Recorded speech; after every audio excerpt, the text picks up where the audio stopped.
2081 statute.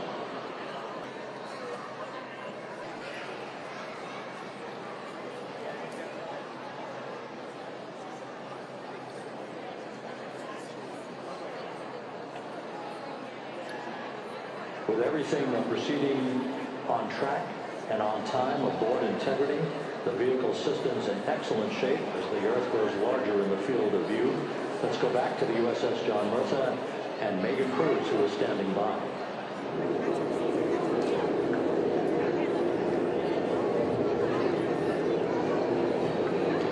Welcome back. Again, we are at the Pacific Ocean, staged just about 6.5 miles from where we expect Orion to splash down now in just over an hour. How exciting, and the weather, awesome conditions here. I know you see some wind blowing around my hair, but really nothing to speak of when it comes to having to recover our astronauts, as well as no waves here, really.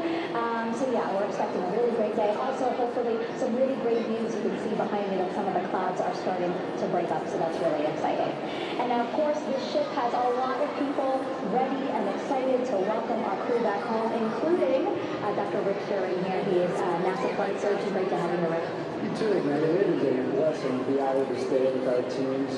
We've trained 3 years for this, nonstop with the U.S. Navy and along with UGS, and we so look forward to this day, and we're all just by God's grace. Everything's partying in the skies and everything. The crew's doing great.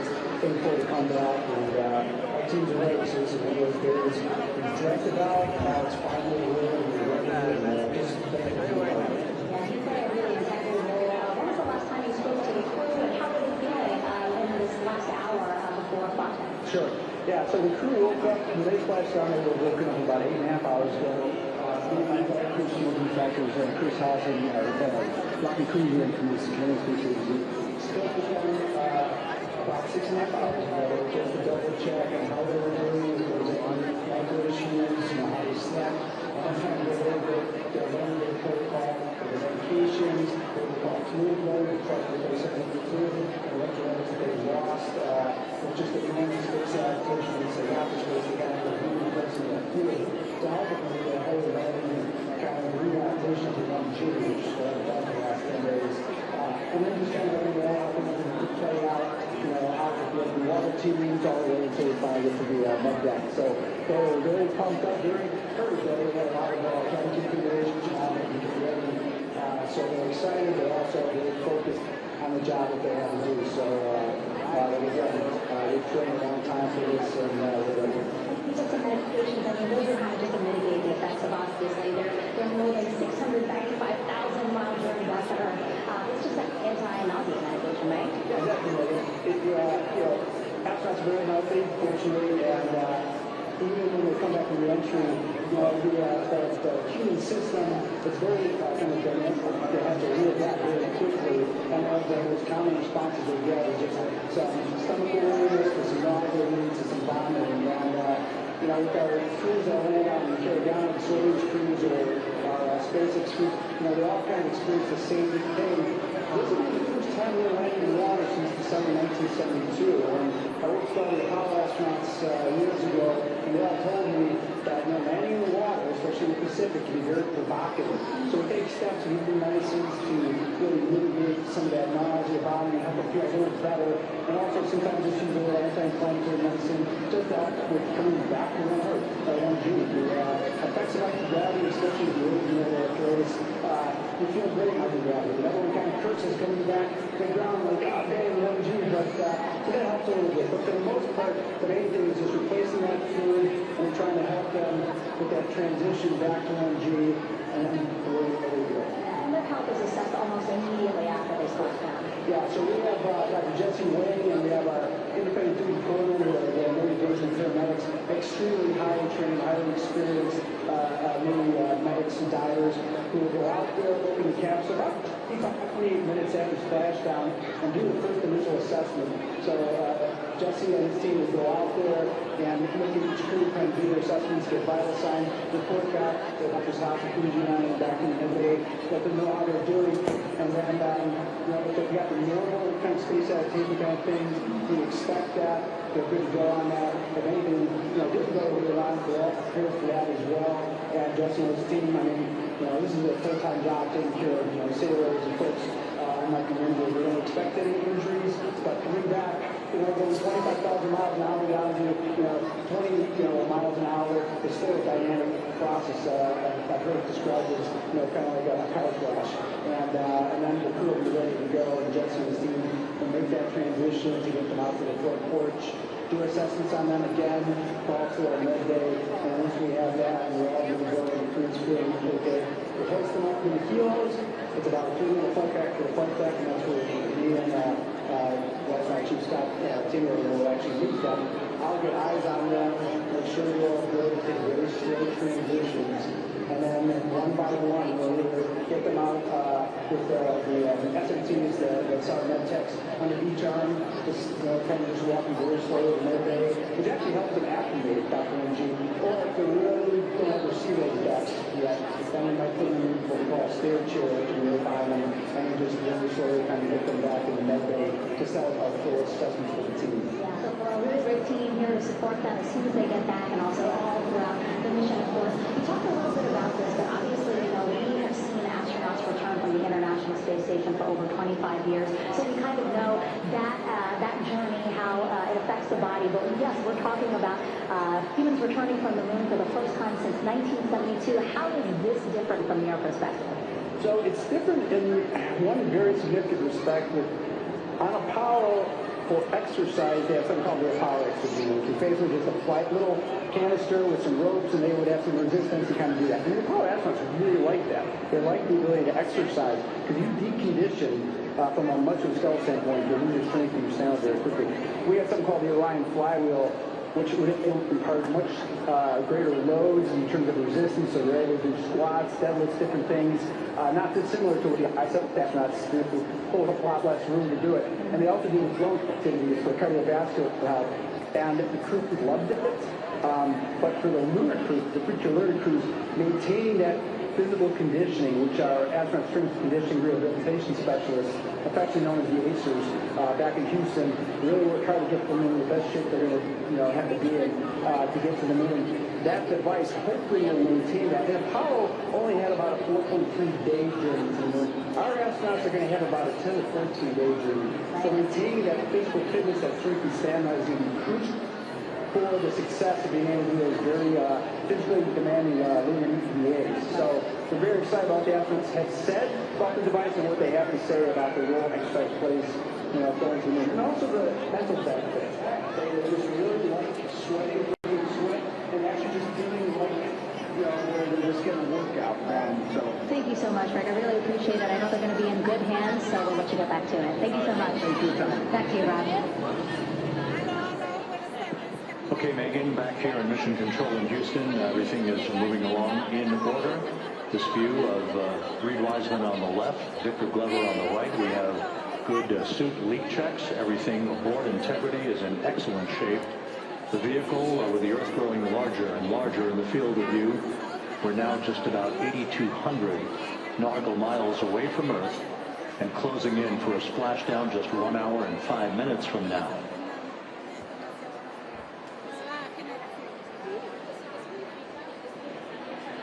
Integrity, just under a minute till your GPS maneuver initiates, and both GPS units look eager to acquire. Outstanding. Seats 3 and 4 are working on seat strap in now. Houston copy. Once again, as we start to close in on some of the major milestones, the first one coming up in just 31 minutes. And Integrity, just confirming the LPG gas trap was able to be closed up. Affirmative. Copy. Crew module, service module separation scheduled just 31 minutes from now. The key point of interest, of course, will be the performance of Integrity's heat shield during its high-speed entry back into Earth at peak heating that is expected around the spacecraft of some 4,000 to 5,000 degrees Fahrenheit. On Artemis I, as I think most folks know by now, we flew a trajectory known as a skip entry, in which we performed an initial dip into the atmosphere to bleed off some energy. Then we skipped out of the atmosphere and dipped back into the atmosphere before splashing down in the Pacific. But after the mission was over with, we noticed unexpected liberation of some of the charring effects on the heat shield known as AVCO. Before the flight, we had an opportunity to sit down and talk with Entry Flight Director Rick Henfling to get a perspective on what this all means and how the mission was redesigned to try to protect Integrity's heat shield to a higher extent. Let's take a look at that interview. Returning from the moon is a lot different than deorbiting from low Earth orbit. When we return from the moon, we expect to achieve velocities upwards of 36,000 feet per second. And in order to slow down to a nice, graceful splashdown in the Pacific Ocean, the flight crew is going to experience between 3 and 4 times the force of Earth's gravity. On Artemis I, pressure buildup inside the char layer of the heat shield resulted in the char losses we saw.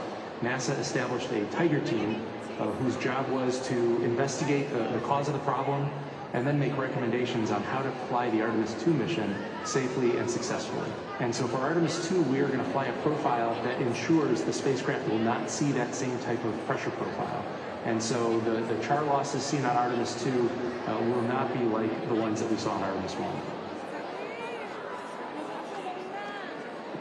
Rick Henfling indicated that the orientation of the spacecraft and the shortening of the distance of transit to the splashdown zone from the point of entry interface when we reach the 6:53 and 30 seconds p.m. Central Time should do the trick in minimizing the deleterious forces against that heat shield that were noticed on the Artemis I mission. We see a beautiful sunrise, so let's get this up here.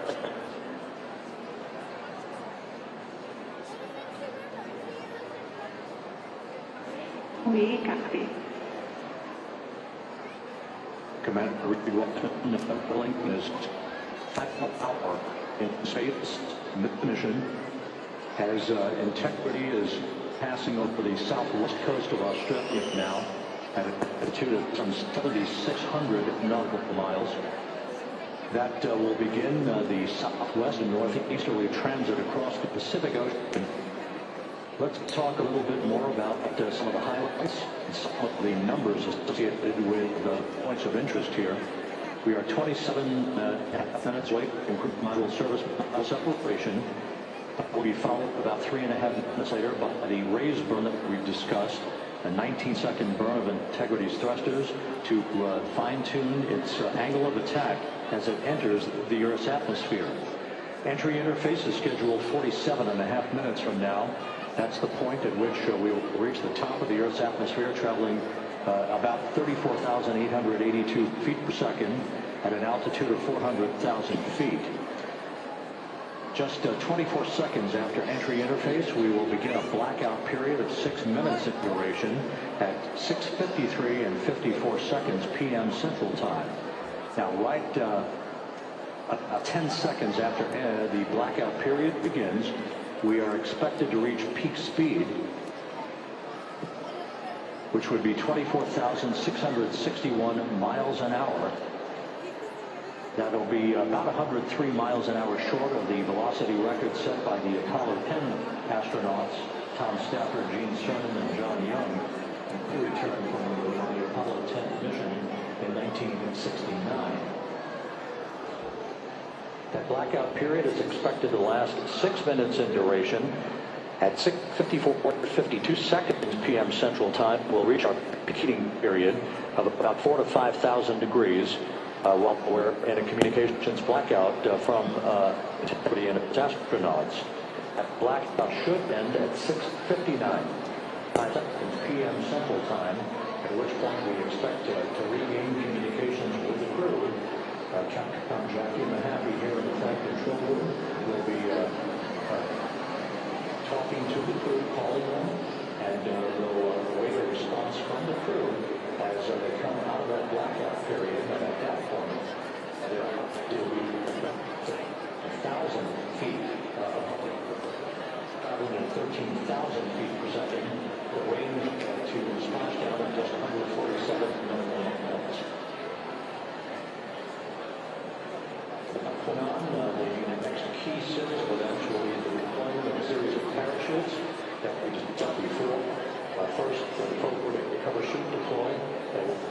push a cutter away from top on integrity, followed by drogue chute deploy, and then the main chute deploy. That's expected at 7:04 at 44 seconds p.m. Central Time. That will begin the gentle descent of integrity towards its splashdown at just a velocity of just 19 miles an hour. And that will begin the recovery operations that you just heard from Megan Cruz and discussed with her folks on the USS John Martha. All integrity systems in great shape. The crew is suited up. Leak checks complete as we stand by for the next major milestone, which will be the crew module service module separation just 24.5 minutes from now.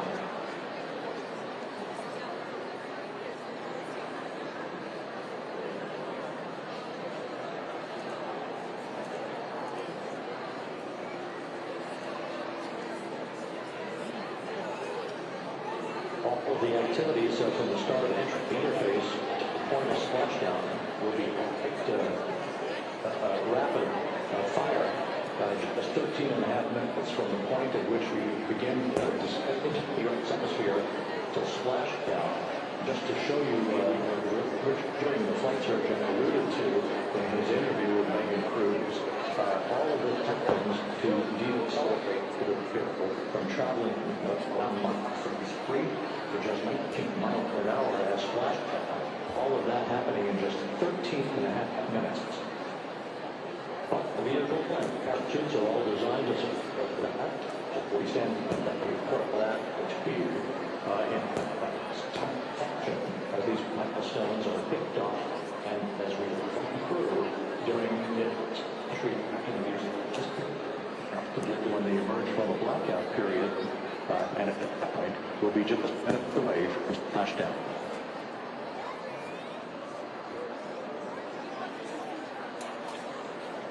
So with all of those preparations on point, we can return here briefly for another report from the USS John Martha and the Cruz. Megan?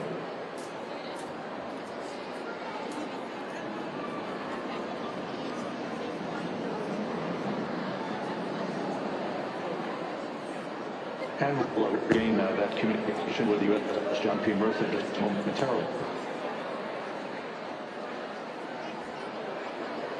In the meantime, everything is on track for ready with the flight control team here in Houston by Entry Flight Director Rick Handlin. You will get talking to who is that of Jackie Mahaffey. She will be reporting everything to the crew and receiving their reports as they enter the atmosphere for the 13.5-minute plunge back into the atmosphere for splashdown off the coast of San Diego. Now, paddle back with the crews of the USS John P. Martha. Megan?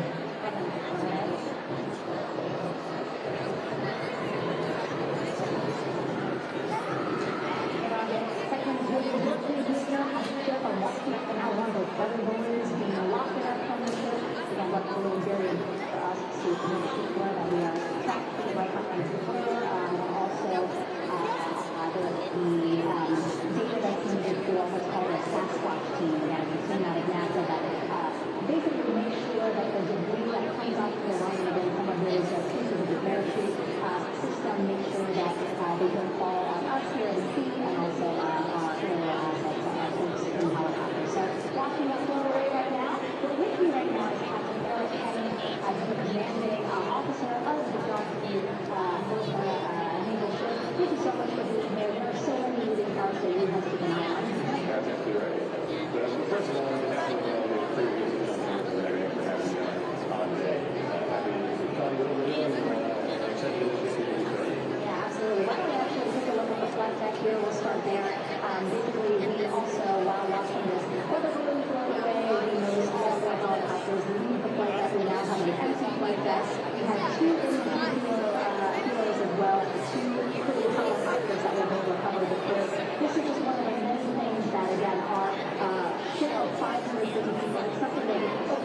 is obviously the coordination between NASA and the U.S. military. How does it feel being able to support the human spacecraft right now? Yes, since 1959 with Mercury, Gemini, Apollo, the history between NASA and Navy has been long success. But like any other field, it's practice regularly to skip after future. So we had a few decades off from that. So over the past 5 years, really big shift in the past year. We've constantly trained and looking for this own building up the practice. That's all the training. We've been working with NASA, the Air Force, the medical team, the science team, more type of high performance organizations coming together, working with them. We're seeing that here on board. We're talking about the work everyone's doing. We have some great words this morning saying just that. Again, that it's really nice to see everybody working together and so excited. You just became the commanding officer of the ship back in February. How does it personally feel for you to be part of this historic moment again? Yeah, I mean, first and foremost, I'd say any opportunity to command any warship in the Atlantic Navy is a tremendous honor. Is a pinnacle of any naval officer's career. That being said, as my commanding chief of command approaching, we know that Artemis is going to be in the window here. To say that I'm humbled and honored to use understatement. What really just excites me is the opportunity to see this crew who's been trained so hard over the past year plus come together. It is what inspires me. Listening to NASA and ownership and the pride they take, they make my career better. I think we're making NASA better to get that synergy that I'm happy to see and hopefully they will remain in my career. All about partnerships, we couldn't do it without you, and we couldn't talk to you about our international partners as well. So thank you so much, Captain. It was really great to have you. All right, Rob, back to you. Thank you, Megan. Back here in Mission Control in Houston. We just had a quick view of the crew. We'll get that view back, and there they are again. Here in Mission Control, the team of flight controllers led by Rick Heckley and Jackie Mahaffey serving as the spacecraft communicator. We have just handed over to the crew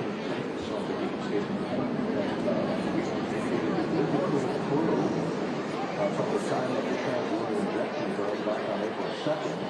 We just handed back to the tracking and relay satellite system as we prepare for the crew module service module separation that will take place just 17 minutes from now.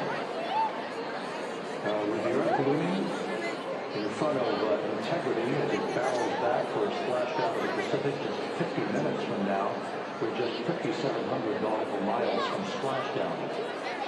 Just one other quick note about the comparison from the Artemis I entry profile to the Artemis II entry profile and how that is serving as an extra layer of protection for Integrity's heat shield.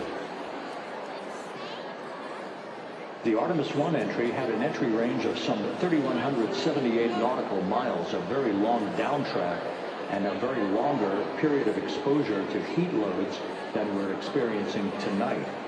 It also had that skip entry profile that we discussed earlier, dipping into the Earth's atmosphere, then back out, then back in. It was about 20 minutes of exposure. Integrity Houston, com check on Teeters. Jackie, we have it loud and clear on Teeters. We have you the same.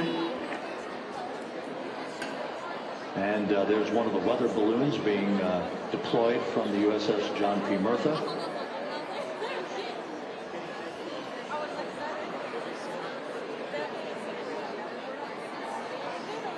So the Artemis I entry had the vehicle.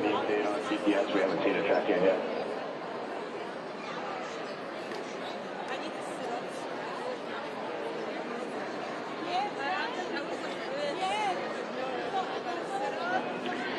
Reed, we are watching. We are starting to get into the window where they may start quietering, so should be within the next 10 minutes.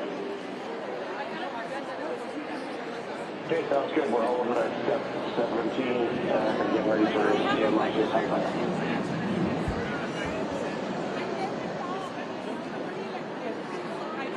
And that exchange indicating that we are expecting to acquire data from the GPS system on board. That'll be a navigational tool that will basically tell Integrity's computers that they're on track down the center line of the corridor for the entry interface that will lead them to their splashdown point. Once again, the Artemis I entry exposed the heat shield for about 20 minutes of peak heating. For Artemis II, we're going to reach a downtrack distance of 1,701 nautical miles from the point of entry interface with just 14 minutes of duration. And it's basically a different angle of attack, a little bit steeper angle of attack that will protect the heat shield from excessive heat loads. So that is the difference between Artemis I and Artemis II, all designed into this mission to gather data to protect the heat shield, since the Artemis III mission and beyond will have a different design heat shield that will allow an escape entry type of profile to be resumed for all of the future missions coming back from the south pole of the moon when we initiate lunar landings. So we've handed over to the tracking and data relay satellite system. That's where we'll have communications for the rest of the flight. Just to give you time, we're 13.5 minutes away from crew module separation, and just 17 minutes away from the razor from that 19-second firing of the thrusters. That will basically the final tuning of the angle of attack for Integrity is year 7.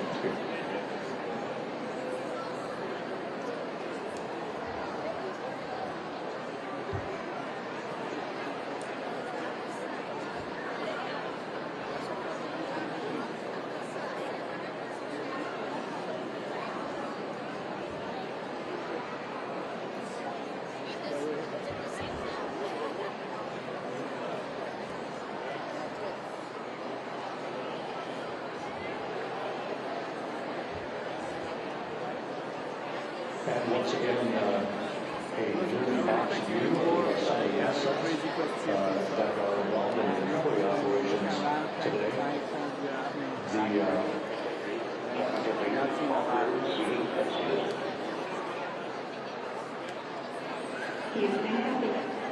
That confirmation relies on the board and Integrity. The assets are being deployed to the splashdown zone.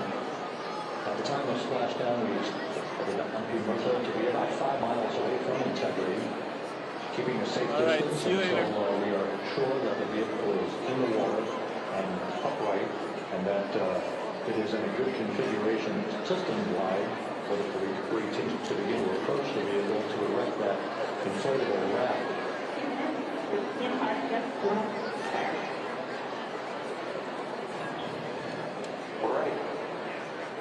That call from spacecraft communicator Jackie Mahaffey indicating that we're 2 minutes away from a quick burst of the reaction control system thrusters. That will be a hot fire test prior to the separation of the crew module from the service module. The European service module has performed flawlessly throughout this flight.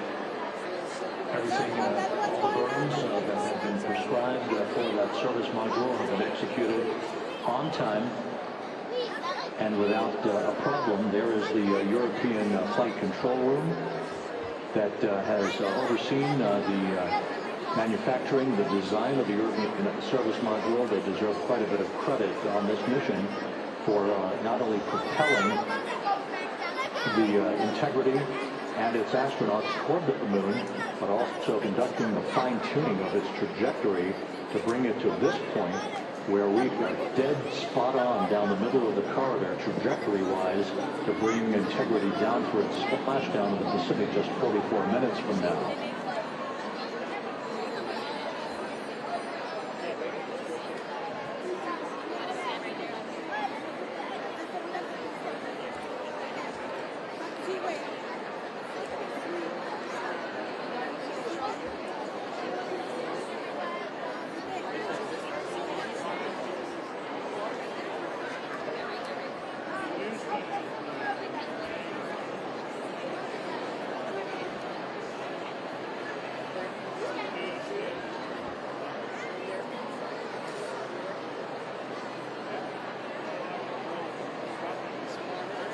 What you're looking at is a computer-generated visualization based on real-time telemetry from Integrity. Currently traveling about 16,000 miles an hour.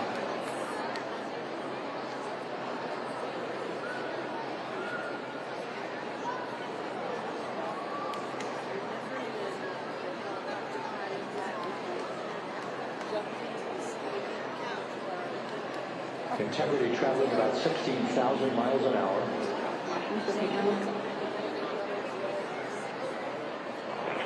Copy that. Now just about 5,100 miles from Earth. Splashdown scheduled 43 minutes from now. We're just 9.5 minutes away from the crew module service module separation.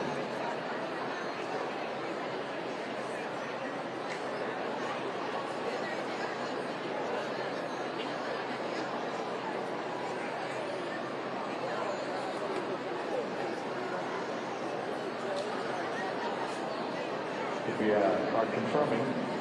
Integrity, we are assessing details, but so far looks like a good hot fire.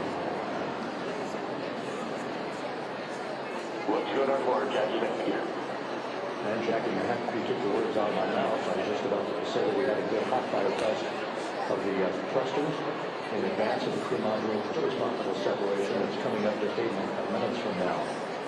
So we'll begin the period in which we'll have rapid fire session critical activities on board that will interface just a minute from now. The vehicle will enter the Earth's atmosphere at an altitude of 400,000 feet. The time of entry interface, 6:53 p.m. Central Time.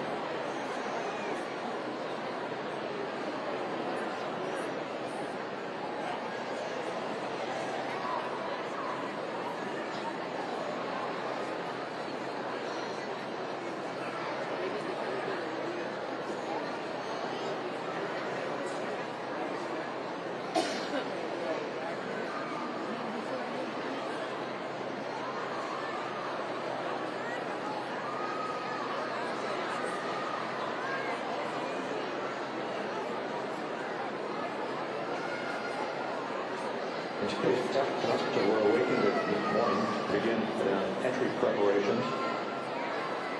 And the propulsion officer now reports a good hot fire test in preparation for the crew module service module separation.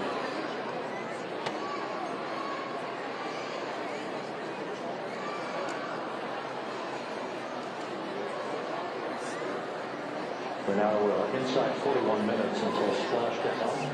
Integrity Houston, we have confirmed a good CMRCS hot fire, and although we are not seeing GPS acquired yet, you can skip the troubleshooting step in 157 for now. Integrity comes.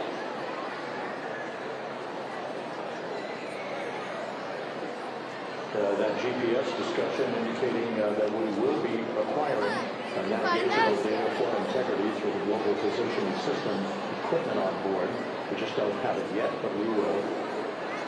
All of Integrity systems are in great shape to support its high-speed entry into the Earth's atmosphere. It, once again, will reach a peak speed of 24,661.21 miles an hour. Yes, we have GPS one looking good. Where are you? Okay. Mia. Jody. We are confirming.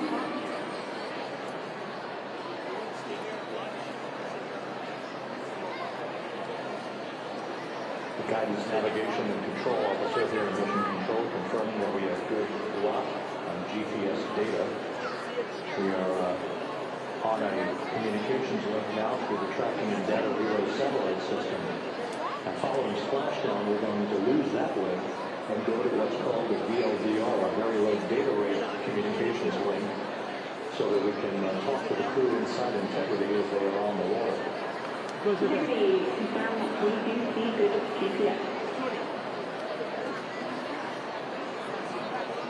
We do too. Especially GPS will monitor what's happening in the map tiles water flow.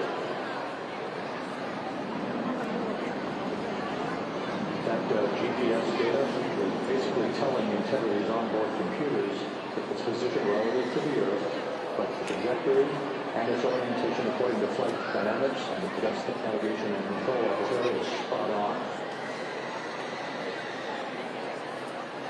We have now armed the pyros for the crew module, service module separation coming up less than 5 minutes from now.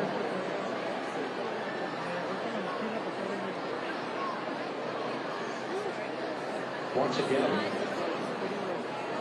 just 10 seconds after entering interface, we will see integrity reaching its peak speed at 24,661.21 miles per hour.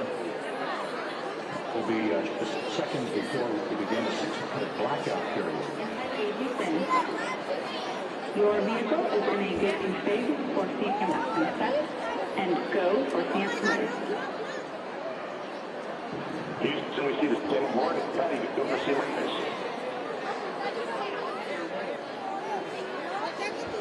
That CM raise referred to as the slight firing of 19 seconds by Integrity's thrusters, with a change in velocity of 9.9 feet per second, a slight nudge of the end of the vehicle, so upward, providing the final angle of attack as the vehicle entered the Earth's atmosphere. This being the mitigating factor that will reduce heat flow on the heat shield as we reach a point downrange from the start of entry interface from 1,701 nautical miles of the Splashdown spike.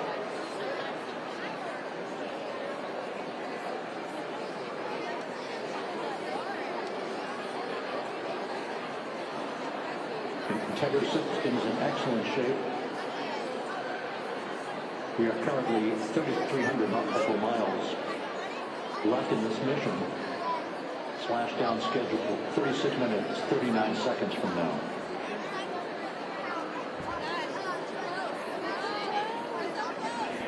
Integrity Houston, for the 2 enabled stop cautions, what happened is while the thrusters were firing, multiple pressure sensors on each of the strings diverged a bit from each other. Those limits look to be pretty tight. We think it could happen again when the thrusters fire in the future, so we are going to suppress those sensors. We can go with suppressed on it, thank you. That exchange between Jackie Mahaffey, our Capcom for tonight, and Reed Wiseman aboard Integrity, indicating basically to ignore sensor data. All of Integrity systems are in good shape.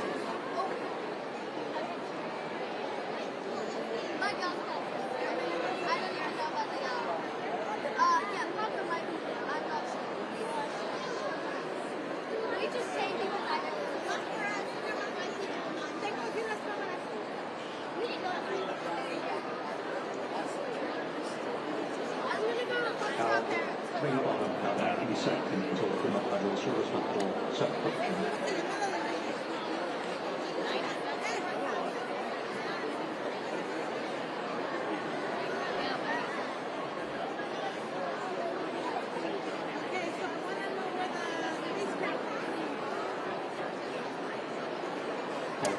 Mission control, we enter in critical phase. I can complete all of the preparatory activities leading to the vehicle entering the Earth's atmosphere 51 minutes from now.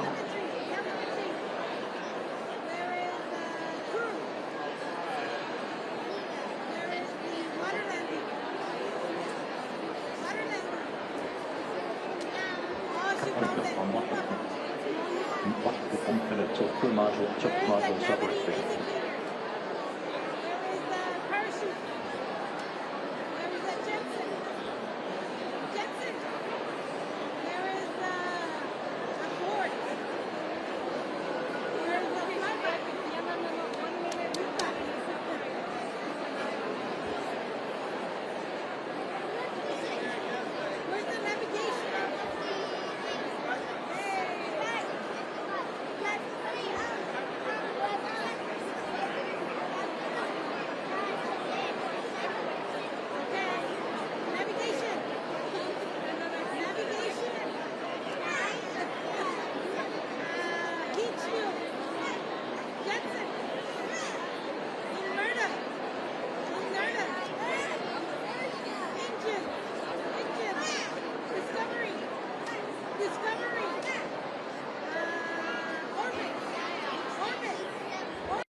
Integrity now flying free on its own for the remaining 32 minutes of this mission.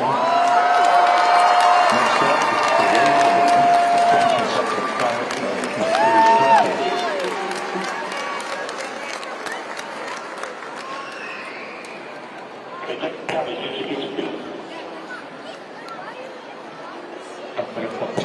Up until the raise burn, again, the final tweaking of the orientation of Integrity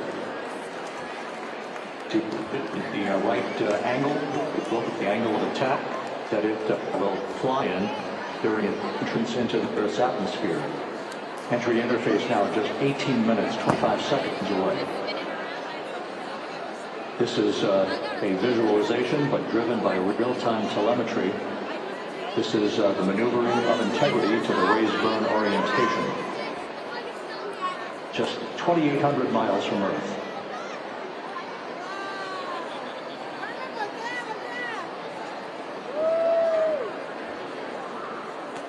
Houston, we got a great view of the European service module out the window with the sun hitting the side of the terrain. That's a worm right there. It's a beautiful good machine. Roger.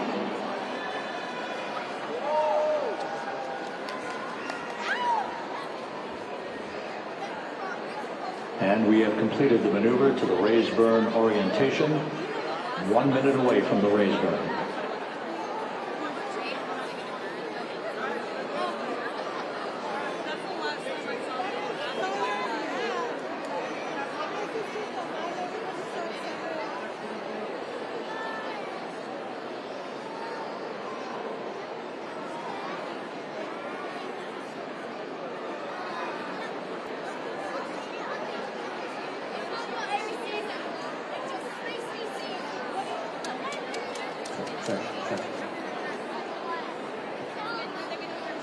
Hey, ladies and gentlemen, thank you for coming. My name is Jim Kidrick. I'm the president and CEO of the Air and Space Museum, and we're just thrilled that you're all here.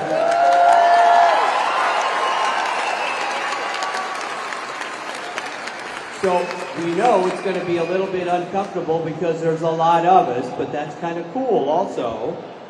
So try not to stand up in front of your brethren behind you, right? All the tall guys here, I don't have that problem.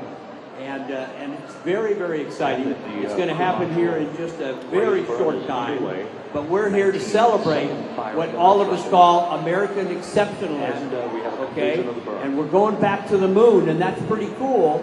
And it's not going to be a one and done. It's going to be a great future, okay, for this country, the space program, and the kind of, I always say that we are an exploring, pioneering people. So they're out there doing it for us, realizing they're testing a brand new Orion capsule, a brand new rocket, a brand new crew, and all the technology that Mercury, Gemini, and Apollo didn't have, okay, that you have in your cell phone in your pocket. So this is very exciting. Please pay attention to your Air and Space Museum in the future. We're going to do more. And thank you very, very much for coming. Like I said, try to give everybody some visibility. There are also some big screens around the museum, but we know it's going to be a little crowded. We knew that, especially when we got the turnout. People were starting to call us and where do we go? So, how many people like paid parking in Balboa Park? Okay, good. We'll vote on that later. But thank you again for coming. Pay attention, be as quiet as you can, so we can hear and we can join in the experience of Artemis II and Orion returning to San Diego.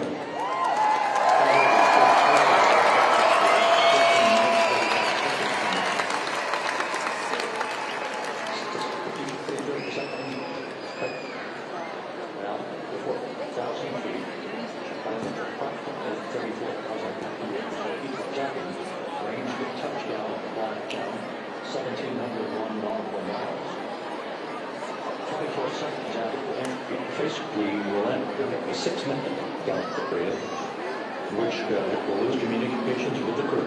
We expect they do the build of due to the collision, if you will, the velocity of the spacecraft with the friction of the Earth's atmosphere. A 6-minute blackout is expected to begin at 53 and 54 seconds p.m. Central Time. During that period of time, we will reach a peak speed of 24,661 miles per hour. That comes just short, based on unofficial data from the flight dynamics officer right now, will come just short of the velocity record set by Apollo 10 of 24,791 miles per hour in 1969. We expect peak heating on the vehicle at 6:54 and 52 seconds p.m. Central Time, a minute and 22 seconds into entry interface. At that point, we will be just 204,000 feet above the Earth, traveling at 33,000 feet per second. The blackout period is expected to last 6 minutes. We expect the blackout period to end at 6:15 seconds p.m. Central Time. From the end of the blackout period until splashdown, it is just 7 minutes, at which point we'll start deploying the series of parachutes to slow integrity down to an ultimate splashdown velocity of just 19 miles an hour. We see the same, waiting for the 180 rolls.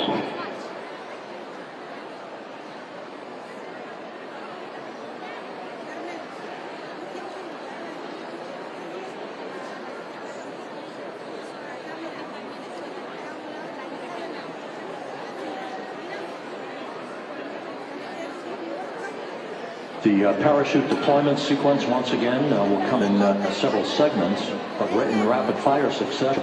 Right, we have a great view of the moon out window 2. Looks a little smaller than yesterday.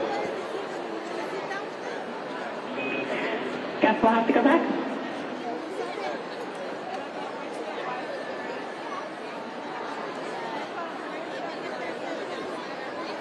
Reed Wiseman and Jackie Mahaffey exchanging discussion on a view of the moon that Integrity's astronauts are seeing in the final minutes of this mission that will be completed with splashdown just 25 minutes from now.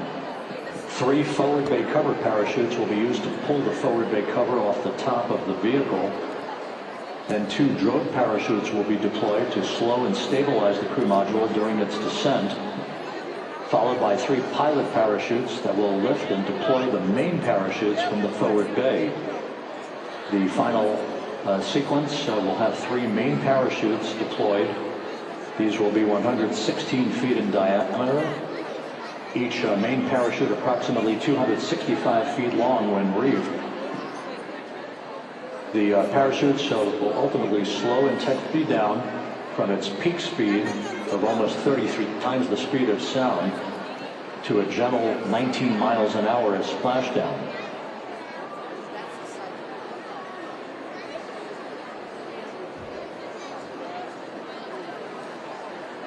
The vehicle is now currently in a roll to the proper attitude for entry interface.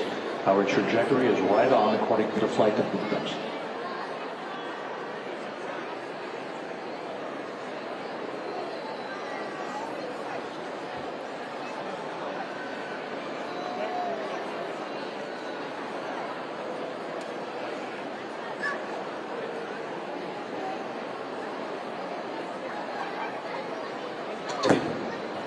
Projector south of the northeast across the just right there, 15,000 feet per second.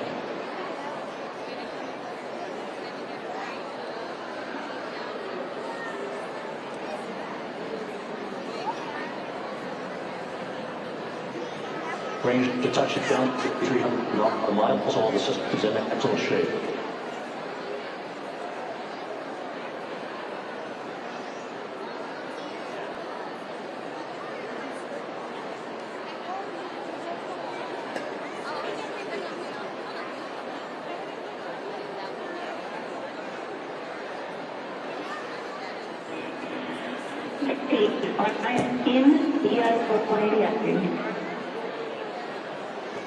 Looks on board, Jackie.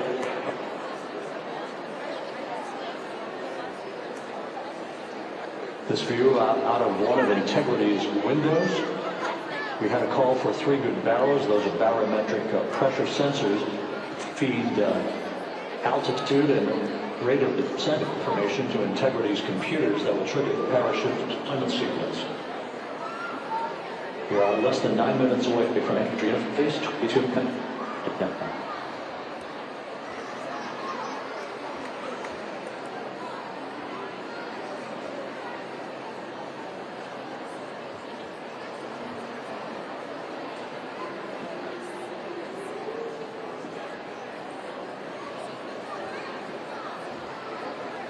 You can see the reflection of one of the crew members in the window.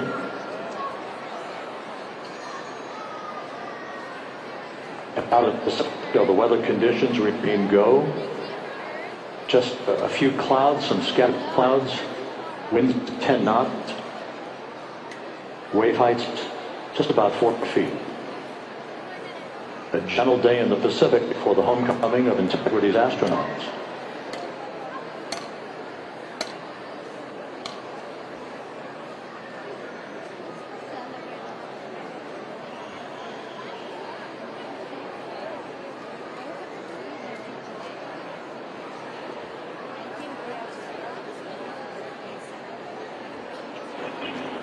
The back.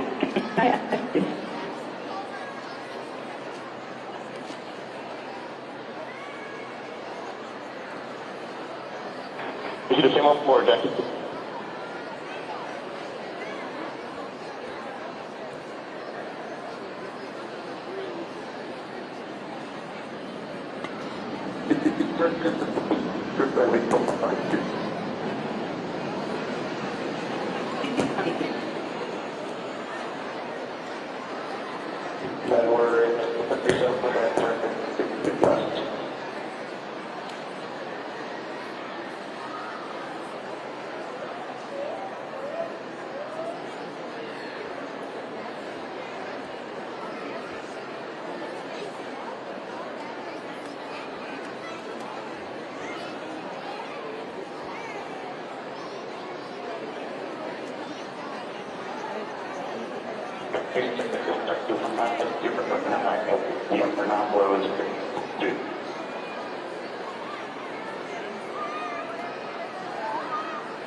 Now, we will hit first traces of atmosphere at an altitude of 100,000 feet. Traveling about 850 feet.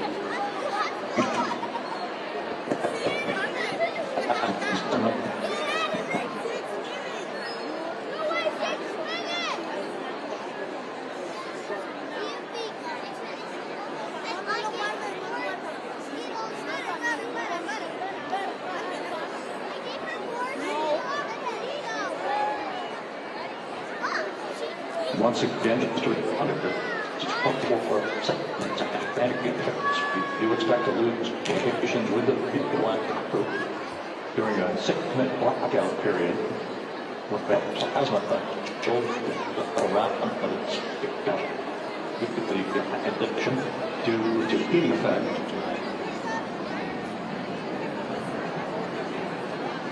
Dynamics has just confirmed that we will have a blackout period of exactly 6 minutes in duration. And once again, due to the fact that the plasma buildup around the vehicle will prevent the communications and data, so we will not be able to talk to the crew members at that time, nor will we receive data here in the flight control room. You're on board, just confirm no pre-EI outputs.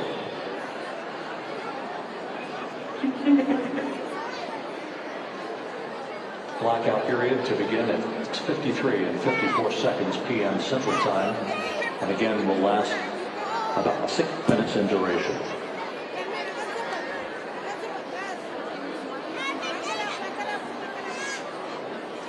We're We're 4 minutes away from entry interface.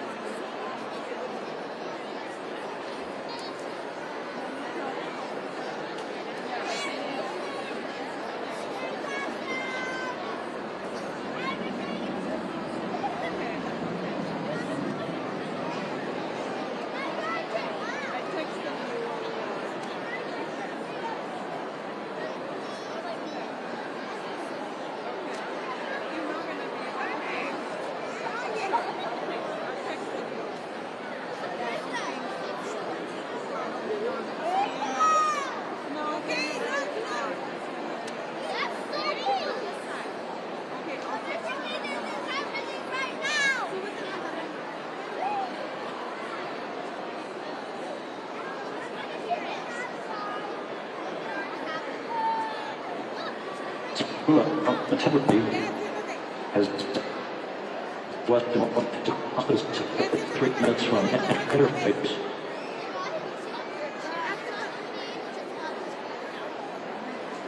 Sixteen and a half minutes till splashdown.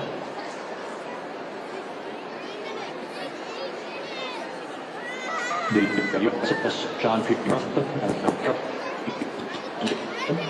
in position at the infantry assets to receive imagery from as Artemis enters the Earth's atmosphere and through parachute deployment.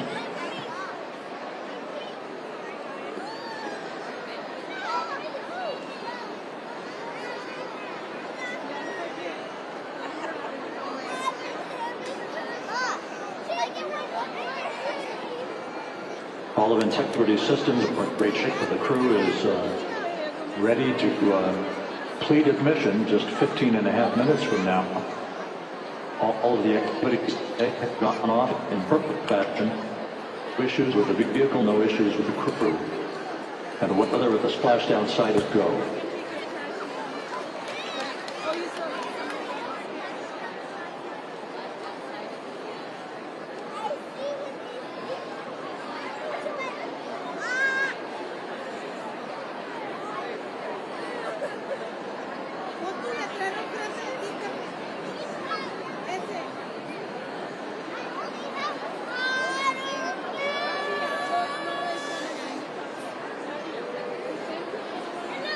Coming up on 1 minute until entry interface.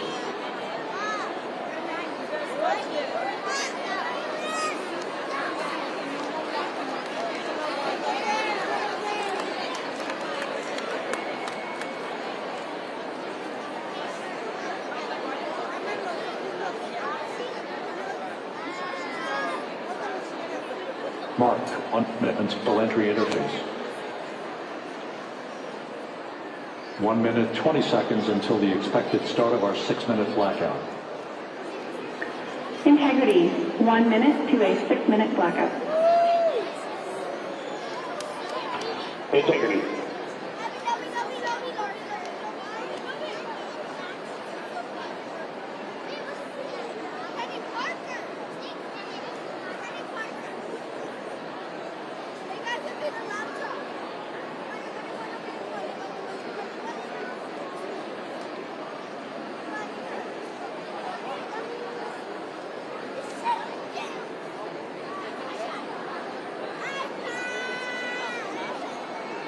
Ten seconds till entry interface. 8, 7, 6, 5, 4, 3, 2, 1. And we have crossed the threshold now, entering the Earth's atmosphere. We're 800 feet per second.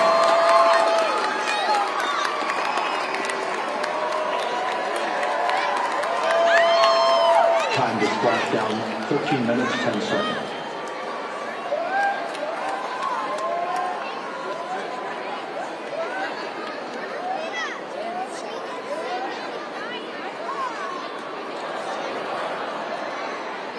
And we've entered our communications blackout.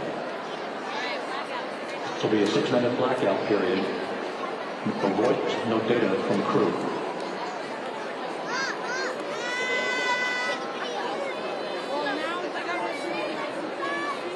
We're 30 seconds away from the point of peak heating on the vehicle, where temperatures rise to about 5,000 degrees Fahrenheit. This is the trip to our particular rate.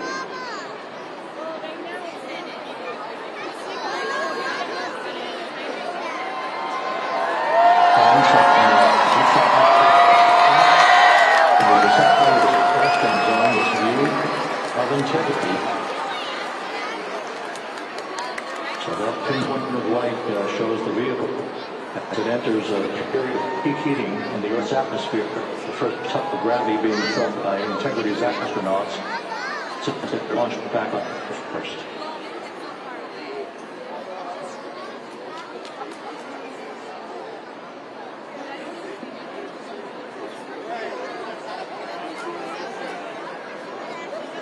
That's a blackout period.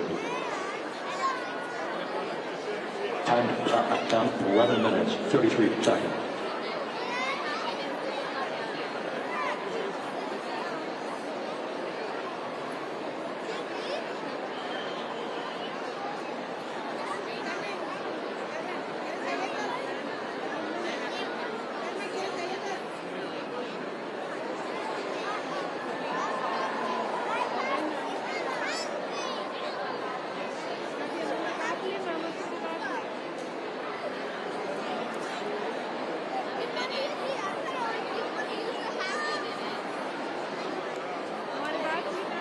The landing and support officer reports that P3 has acquisition on liquidity.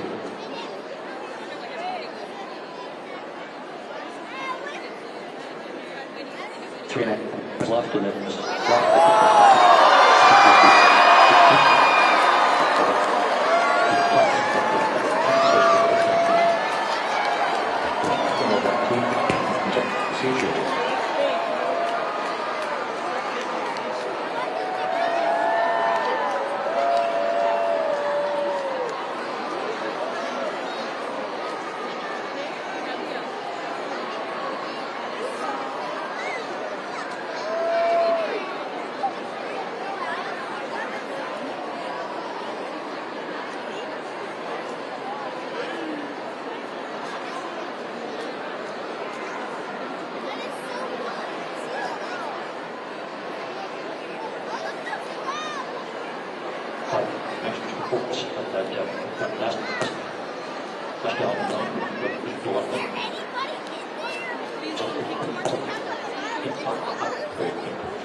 Still in the blackout period. Still I have communications from the crew.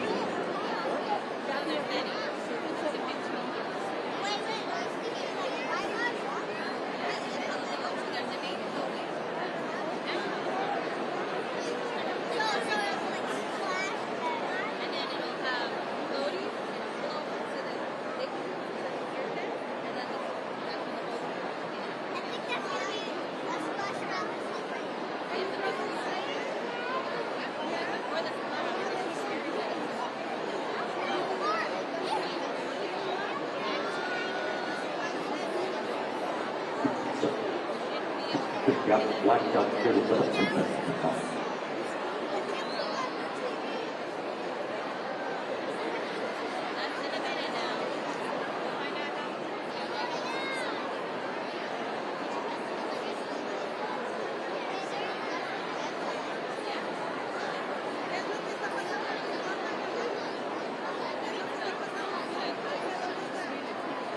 We are now processing data from technology.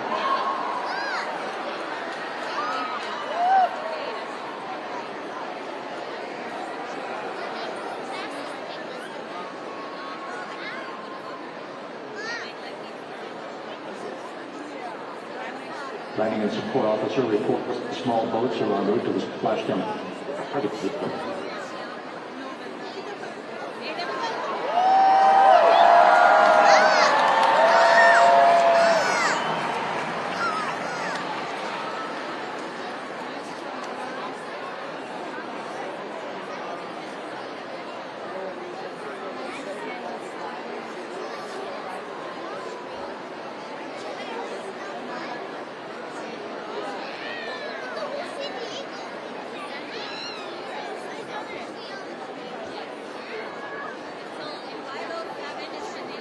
Passing through 150,000 feet, our trajectory.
Search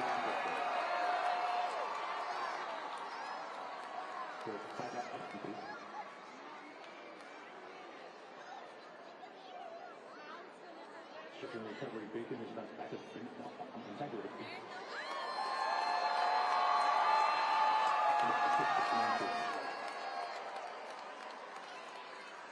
Be sure it's good.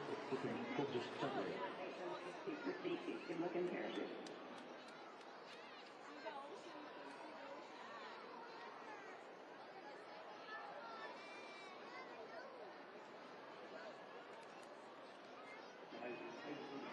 Integrity. Cabin pressure indicates no need for hydrazine check.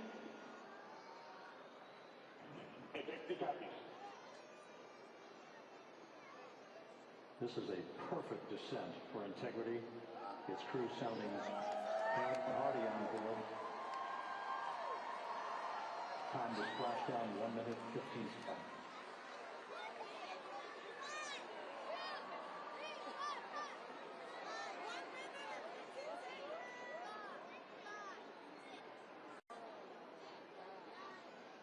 Integrity journey, 694,481 miles from its launch from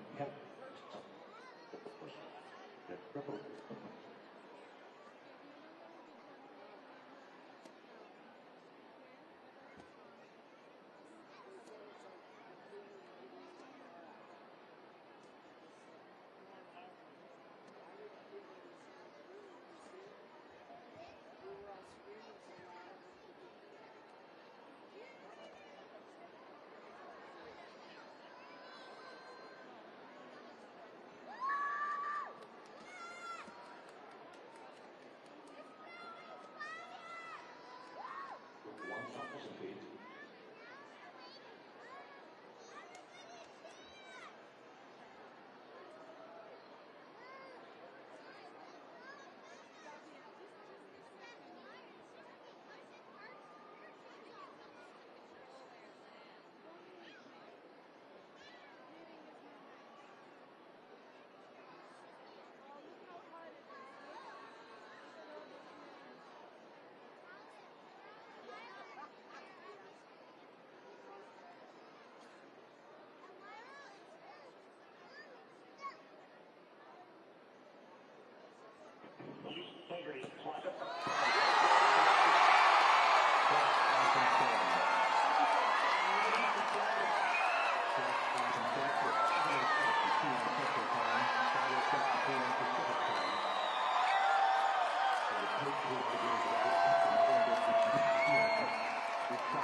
Integrity.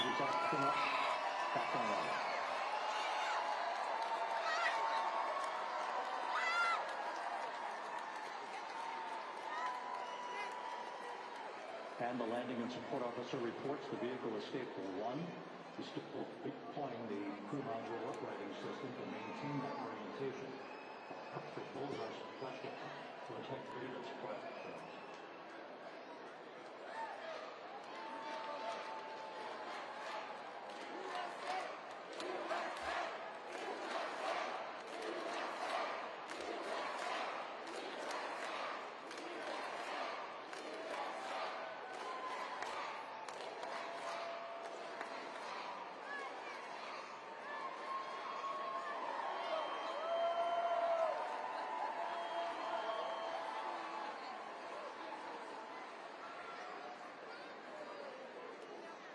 The unofficial splashdown time, 7:07 and 47 seconds p.m. Central Time. We'll get that refined for you. That would put the end of the mission at a mission elapsed time of 9 days, 1 hour, 31 minutes, 35 seconds.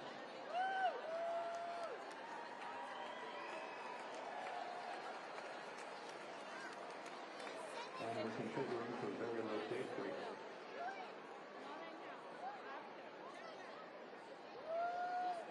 Once again, splashdown occurring in the Pacific, southwest of San Diego at 7:07 and 47 seconds p.m.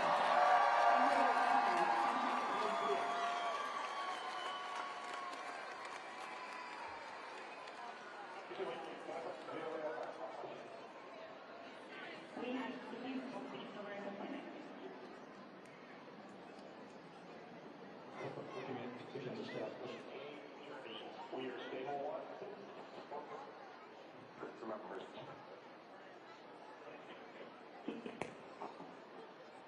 We're looking crew members that up their condition.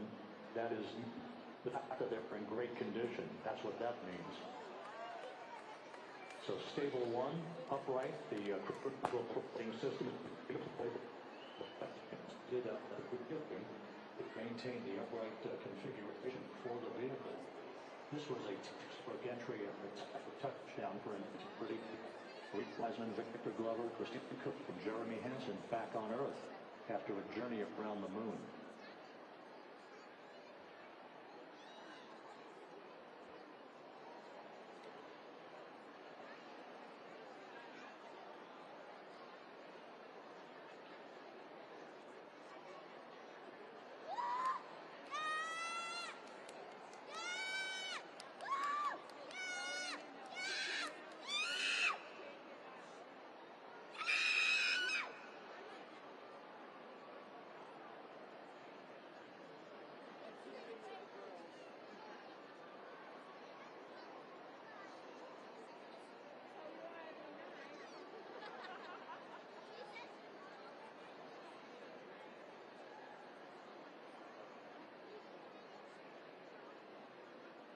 We continue to monitor the functioning of the senior system. The airbags are being inflated to maintain a stable one or upright configuration. There's a good view from one of the naval helicopters hovering overhead. Reed Wiseman reporting 4 green crew members, meaning they're all in excellent shape.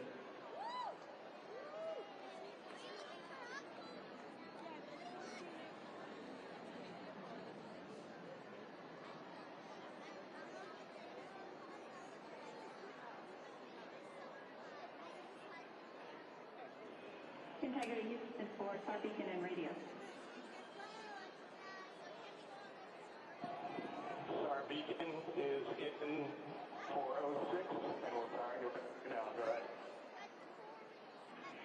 We see the beacon on, however, the recovery team is not seeing the signal. Your star radio uses the same antenna, so you may run into trouble with the radio. Okay, copy, and we're also powering up to the phone now.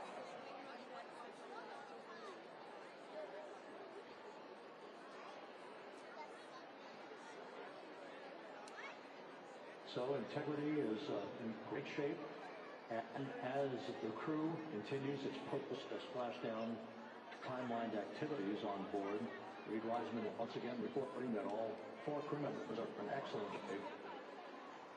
And we have 5 inflated airbags to maintain an upright configuration so that the recovery team can now begin a slow approach to the vehicle. Meanwhile, here in the flight control room, entry flight director Rick Henfling is polling his team of flight controllers for the start of powering down the vehicle after a thorough systems check. We have no toxic gases to be concerned about, so the recovery personnel can approach the vehicle, but not until we have powered down the spacecraft. That's expected to take a few more minutes.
5 seconds. Will execute. Everything in this atmosphere. Right on time. Pushing it to peak speed. Short of gap for breathe again. Something black out here. The recovery airport.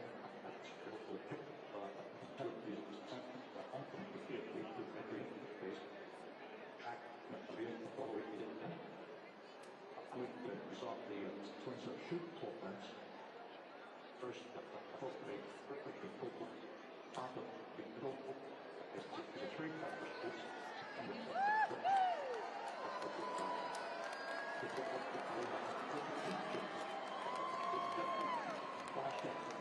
Philosophy of integrity.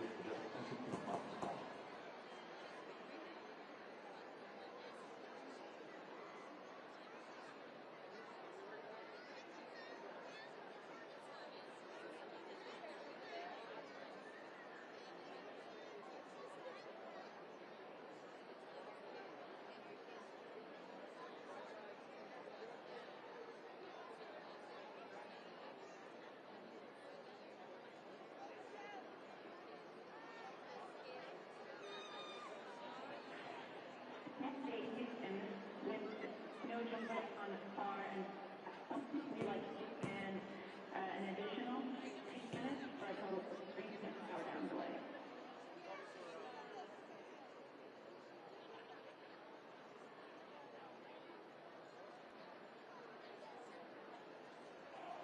All right, track you in this one, P/DE+320. No joy on that straight horse effort.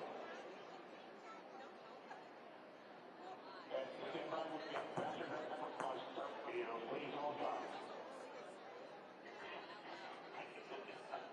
Yeah, we got the master than ever on start.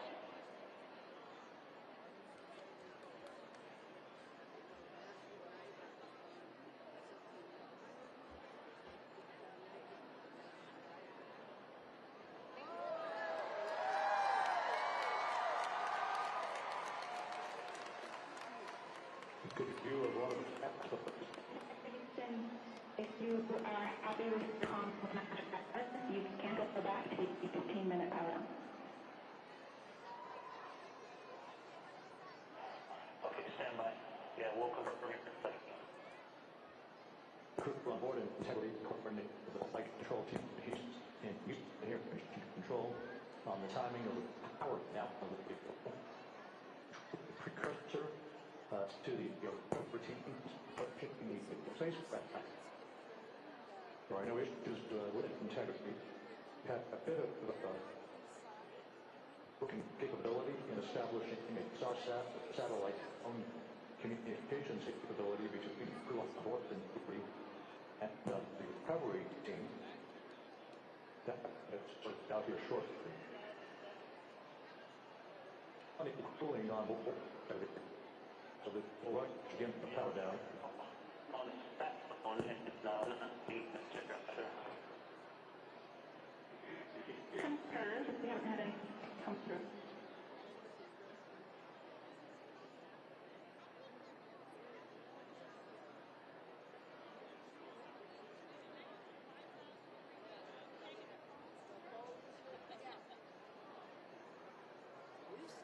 and you can really think to recovery. We hear them, but it's not. But it's not a spirit of they for hearing us.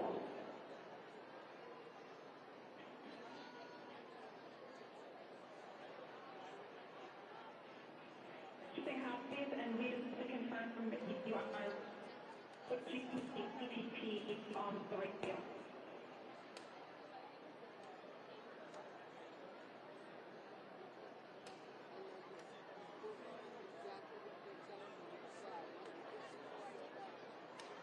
So as we continue to sort out the communications between the recovery teams, we are standing by for the initiation of power down procedures. That, as you see, the recovery team is moving towards the site of capsule. The next major event will be the erection of a large inflatable raft called the front porch. That will be the port of call for crew as they're being extracted one by one from the vehicle.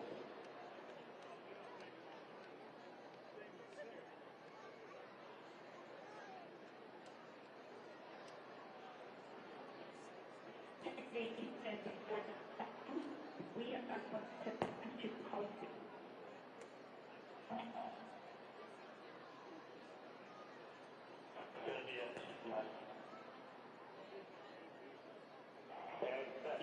We are pushing the push-to talk, the two buttons on the left side of the radio below the up-down arrows. We are utilizing them. I'm rebooting the radio to see if we can get good comms. We got it out, and just to confirm, you are speaking at your touchdown plus 3030 per hour. Please wrote it.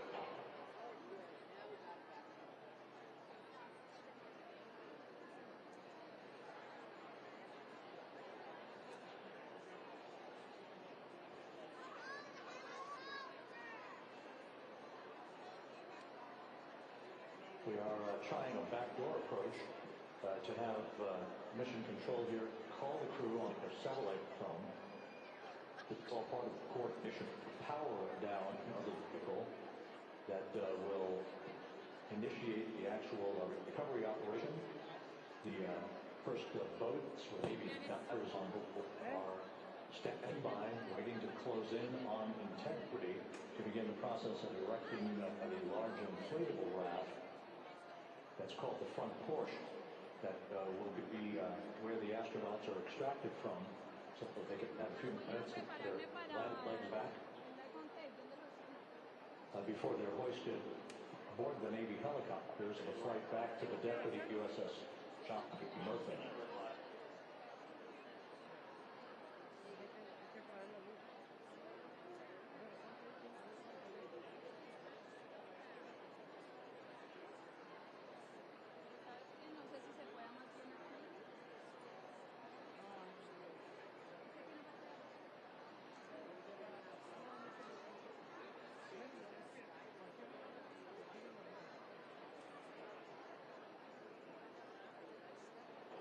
And Houston, please apply NRD, very weak, unreadable, master diver. We can hear your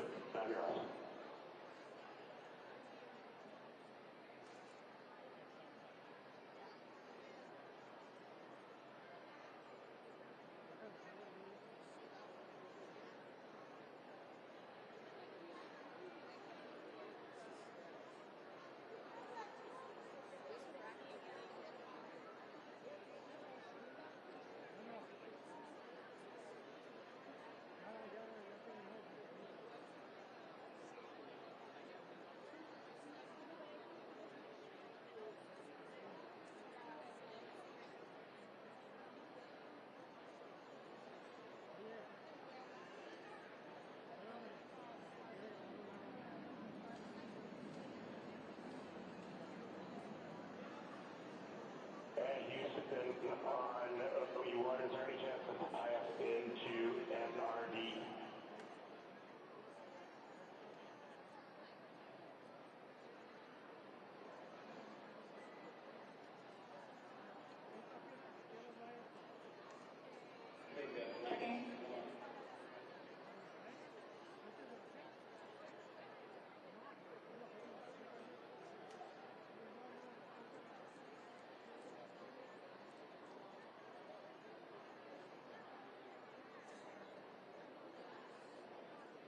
This is Mission Control. While we stand by for the establishment of communications between Integrity and the recovery team that is basically standing by very close to the spacecraft, we're going to go to the deck of the USS John P. Murphy, where Megan Cruz is standing by with Administrator Jared Isaacman.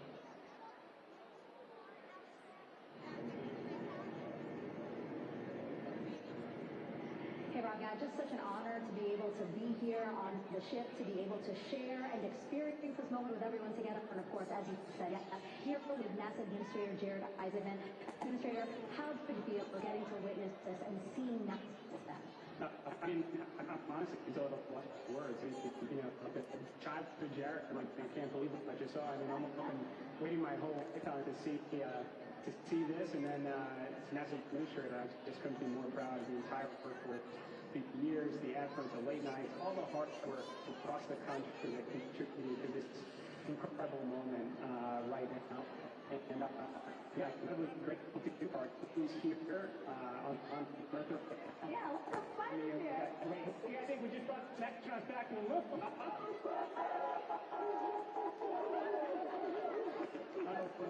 Thank you. Yeah, so grateful to the Canadian efforts that are here at the teams, and this is a joint effort that's on the way right now. Recovery forces are getting out to our Orion spacecraft to integrate, get our astronauts back on the ship safely. Yeah, this is not just an accomplishment for NASA. This is an accomplishment for humanity, and a historic mission to the moon and back. How does this make you feel, and what do you hope people take away from this? Well, I'll tell you, I think about our crew members that we've all had an opportunity to observe over the last 10 days, right? I mean, they're absolutely professional astronauts. I mean, wonderful communicators, almost poets. But then I think these were the ambassadors from humanity to the stars that we send out there right now. And I can't imagine a better crew, the Artemis II crew that just completed a perfect mission right now. So yes, it's a huge moment for everybody, right? I mean, we're back in the business of sending astronauts to the moon, bringing them back safely, and to set up for a series more. I mean, this is not a once-in-a-lifetime. You hear sometimes around here, it's like, this was a once-in-a-lifetime. No, it's not. This is just the beginning. We're going to be back at doing this with frequency, sending missions to the moon until we land on it in 2028 and start building up this. Yeah, are we going to build on the momentum for Artemis III? I mean, it's just around the corner. Absolutely. I mean, that's, part of me too. Like, I can't wait to get the crew off of integrity right now, but also get the integrity back on this ship to start getting the light out, because all that data is so precious to us right now. I mean, we're going to definitely want to take a look at the thermal protection system. We're going to download all the data they couldn't transmit back to us and use that to inform Artemis 3. But we're already making progress, right? You had SRB segments already showing up at KC. Core stage for Artemis 3 is rolling out on April 20th. We're getting we're getting Mobile Launcher 1 back in the vehicle assembly building. So yes, there is a lot to celebrate right now on a mission well accomplished for Artemis 2. And at the same time, we got to start getting ready for 3. Amazing. And last question, for people who joined us for all 10 days to see what we can accomplish together with international partners, what do you think about the fact that we're going to keep doing this more and more and more? See, it's incredibly exciting. I mean, yes, it's the contributions, the best enterprise across the NASA workforce, across the country, our industry partners, our international partners, the Canadian Space Agency astronaut on board and carrying the European service module.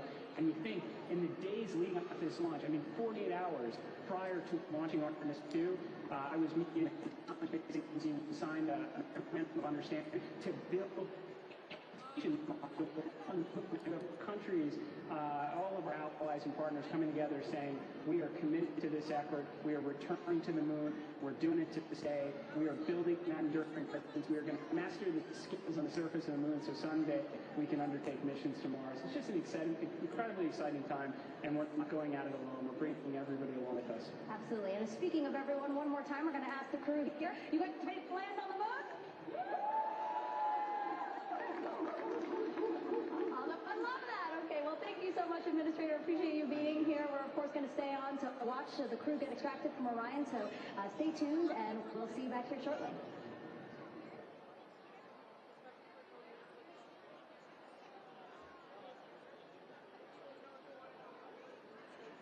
Thank you, Megan, and thank you, Administrator Isaacman.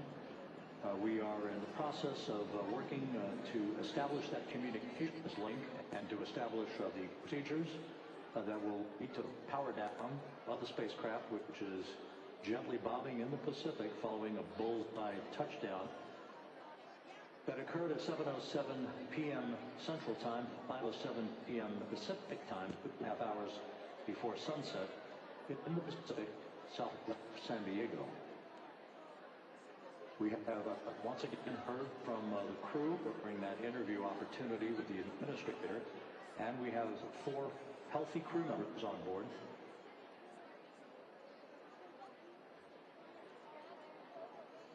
We now have confirmation that the vehicle has been powered down. As a procedure, so we can get power down, and the flight control team here at Houston, Director Rick Hanfling, has handed over mission authority to the exploration ground systems team out of the Pacific now. We will physically get off console this team until into the front porch.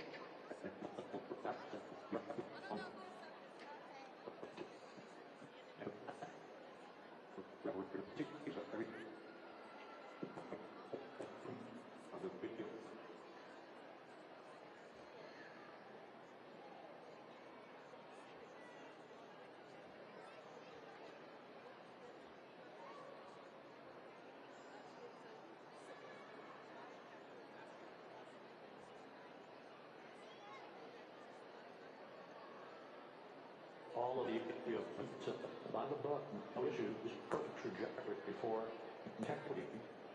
That was culminated with one final raise burn to improve the angle that it was to the Earth's atmosphere. All of that dynamics computation.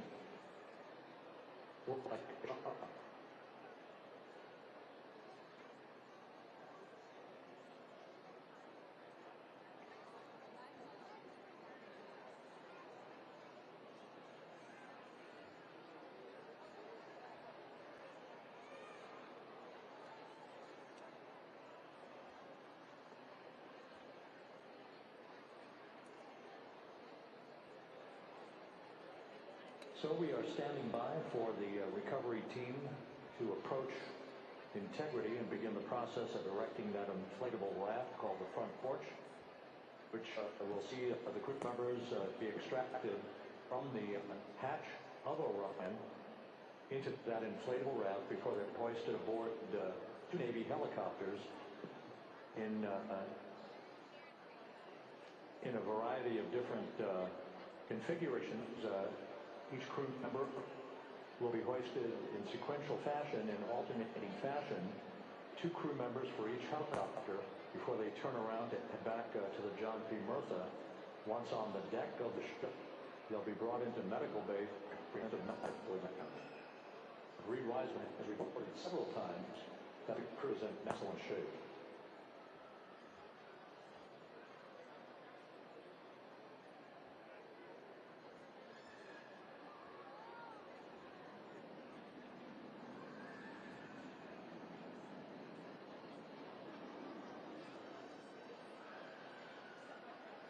So to recap, there's been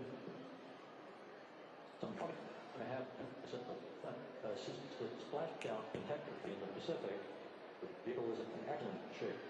It performed a light check all the way down 3 years ago. All of the functions were checked in excellent grip hammer fashion. The parachutes deployed and sliding at 7:07 p.m. Central Time, IO 7 p.m. Pacific Time.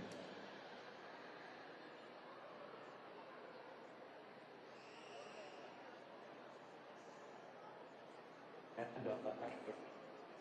possible communications with the recovery team. We were finally able to run the procedures for powering out the vehicle.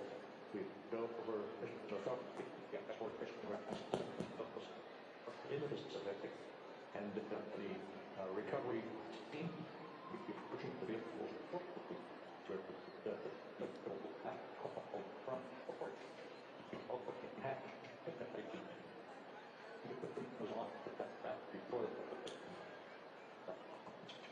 Navy helicopters, two crew members for each helicopter before they're flown back to the deck of the USS John Murtha.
After talking to an actor, we have a bit of a refinement on the splashdown time for you.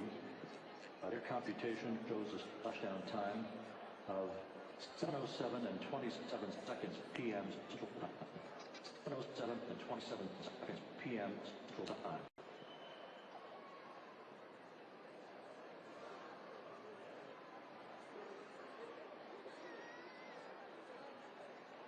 That would equate to a mission elapsed time of 9 days, 1 hour, 32 minutes, and 15 seconds.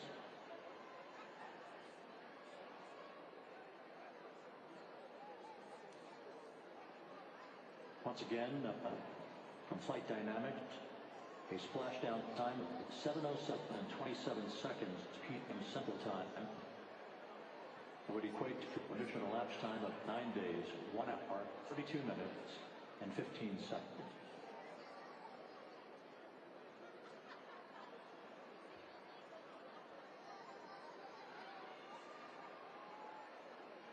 Reports from the Pacific indicate that the recovery team, in communication with the crew aboard Integrity, that the crew remains in excellent shape as they await the approach of the team for a final hazard gas evaluation before they move to the side of the vehicle to erect the inflatable life raft called the front porch.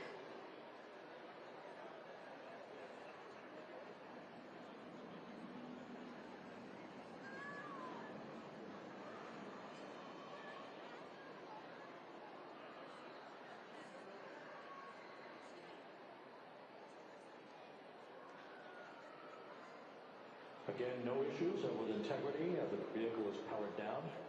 All of its systems are now safe. We have handed over mission authority from ground systems folks to the Pacific, but we will not stand down and have the entry flight control team depart its positions until that inflatable raft, the front porch, is erected, the hatch open, and the crew having exited the vehicle. So that's the next step in the recovery process that will lead to the hoisting of the crew members, two crew members for each helicopter. They'll be hoisted a pair of Navy helicopters that will then fly a short distance back to the USS John P. Murtha. What you're looking at is one of the fast boats circling the vehicle to make a hazard assessment.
This is Mission Control Houston.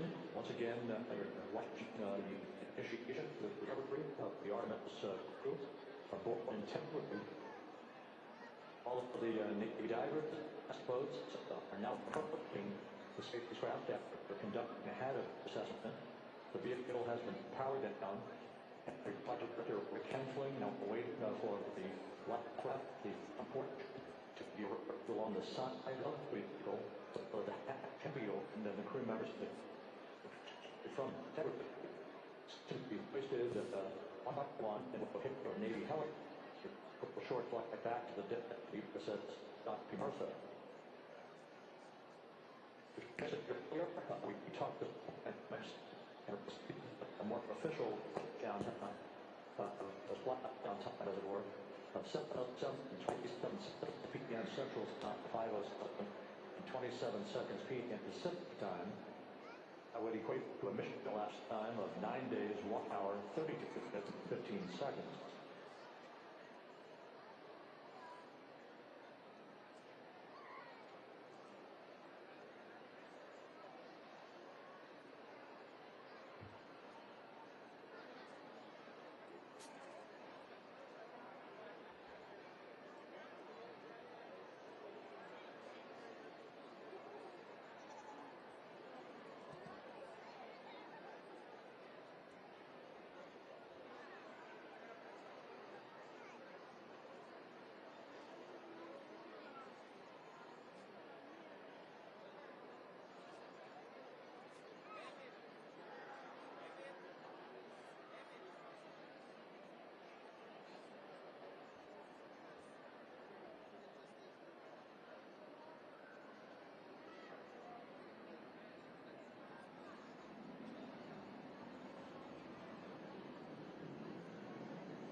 Continuing to get excellent views from the imagery assets out at sea in the Pacific of Integrity. We continue to get good reports from the landing and support officer who's in contact with the recovery team that the crew is in excellent shape, no issues. They're just currently biding their time, waiting for the front porch to be erected. We have no hazardous hazard gases and no hazardous situation with the vehicle. It performed perfectly all the way down from entry interface to its splashdown in the Pacific at 7:07 and 27 seconds p.m. Central Time.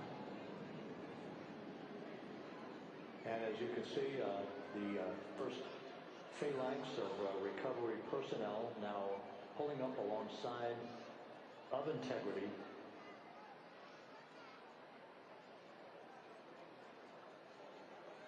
This includes Navy divers, a Navy flight surgeon, and other recovery personnel who have trained for several years for this recovery process.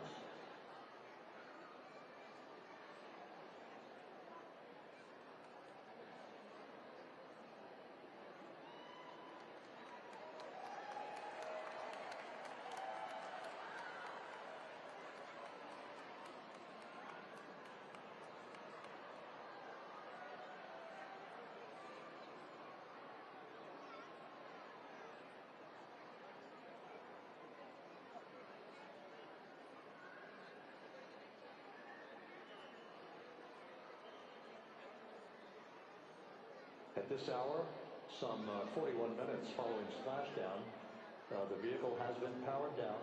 There's no hazardous gas emanating from the vehicle. That's why the first team of recovery personnel has been able to pull alongside Integrity. And the reports continue to come in that the 4 astronauts are in excellent shape.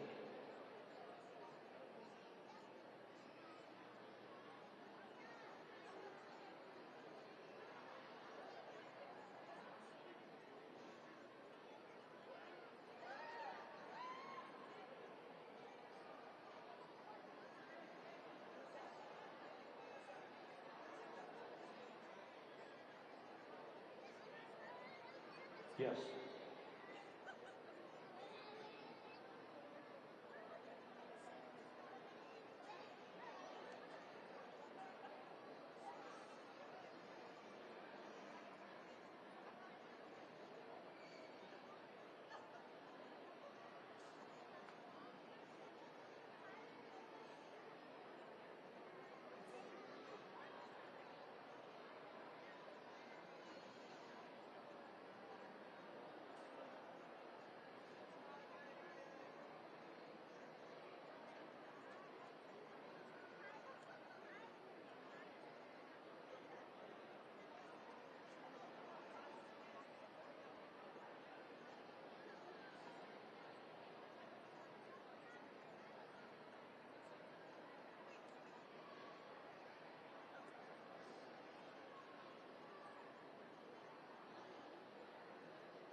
This is Mission Control Houston, continuing to watch the initiation of the recovery of Integrity's astronauts. One by one, they'll be brought out of the spacecraft onto a large inflatable raft just a short time from now. In the meantime, we can go back to the USS John P. Murtha, where my colleague Megan Cruz is standing by to provide her situation report. Megan, can you hear us?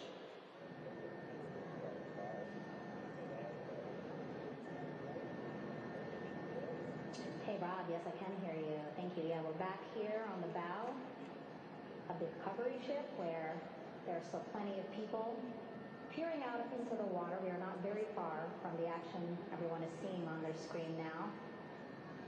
The Orion spacecraft, Integrity, in the ocean, surrounded by a number of recovery boats.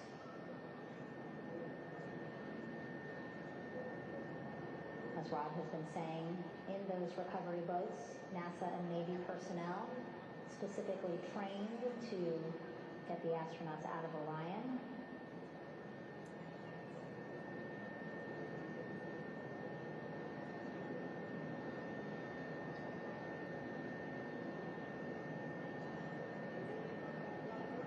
In some of our wide shots, you can probably see that there are 6 boats out in the water.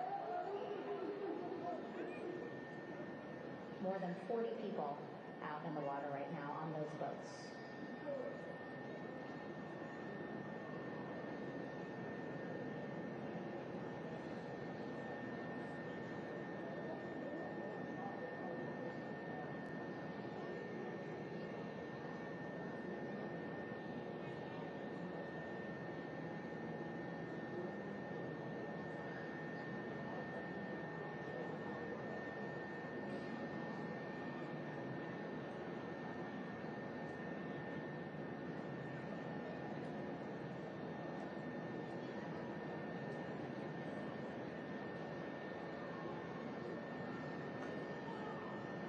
first order of business is to set up the front porch and the stabilization collar. You might also hear it referred to as a stab collar. Basically just to make sure that Orion stays upright, doesn't sway in the water too much, again, to make it easier for recovery forces to get the astronauts out.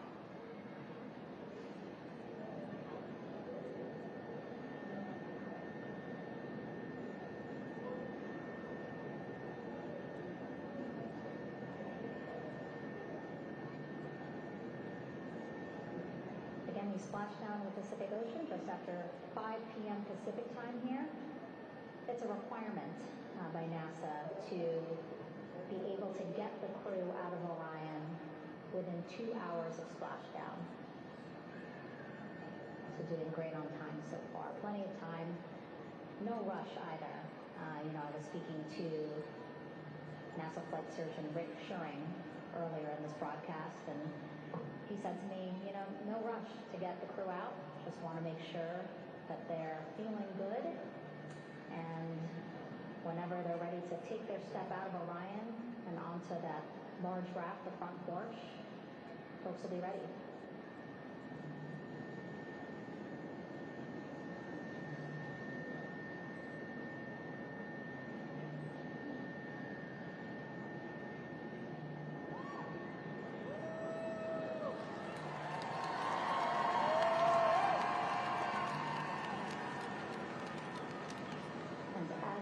Mission audio loops in Mission Control in Houston. There is a mission audio loop here on the ship, and it was just reported out that the side hatch is open.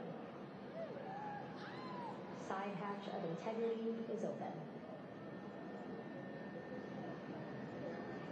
You're getting these beautiful shots from our aerial assets. The ship itself, where I'm on, just 3,000 yards away. Again, plenty of people on the boat here, glued to the side closest to where they can see all this action. And again, with just 3,000 yards separating us, great views from the bow here. You can see now that side hatch is open. One of the Navy personnel is about to get inside there.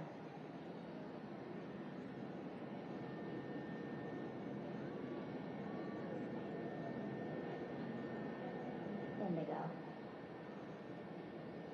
In total, 4 will go into Orion. So it'll be a little bit of a tight squeeze, but the goal is to have a recovery personnel with each astronaut assessing them.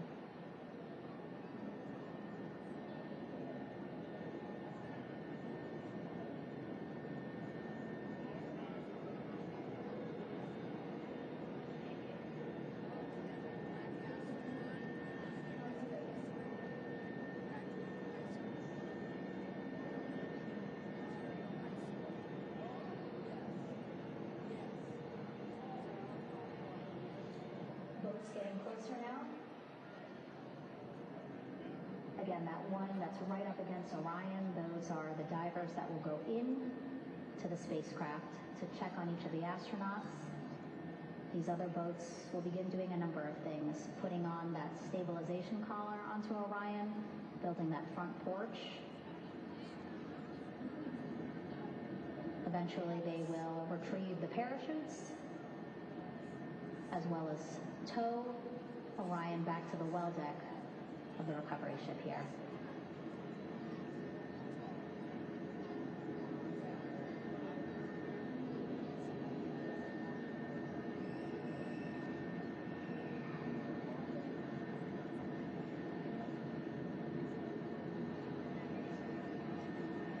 And so as we wait for the Navy and NASA personnel to get their assessment of the crew inside of Orion, why don't we toss it back to Rob for an update. Yes, thank you, Megan. Here in Mission Control, Flight Director Rick Henfling and the entry team of flight controllers still on duty. The vehicle has been powered down for some time now. There are no hazardous gases emanating from integrity. That, of course, allowed the recovery personnel to approach the vehicle and then open the hatch to begin the initial medical assessment of the crew, as you just indicated. Now we're standing by for the erection of that inflatable raft, the front porch, alongside of the vehicle that will enable the crew to be extracted one by one onto the raft, have a moment or two to get their land legs back before they're hoisted into two hovering Navy helicopters, 2 crew members for each helicopter, for a short flight back to the deck of the USS John P. Murtha.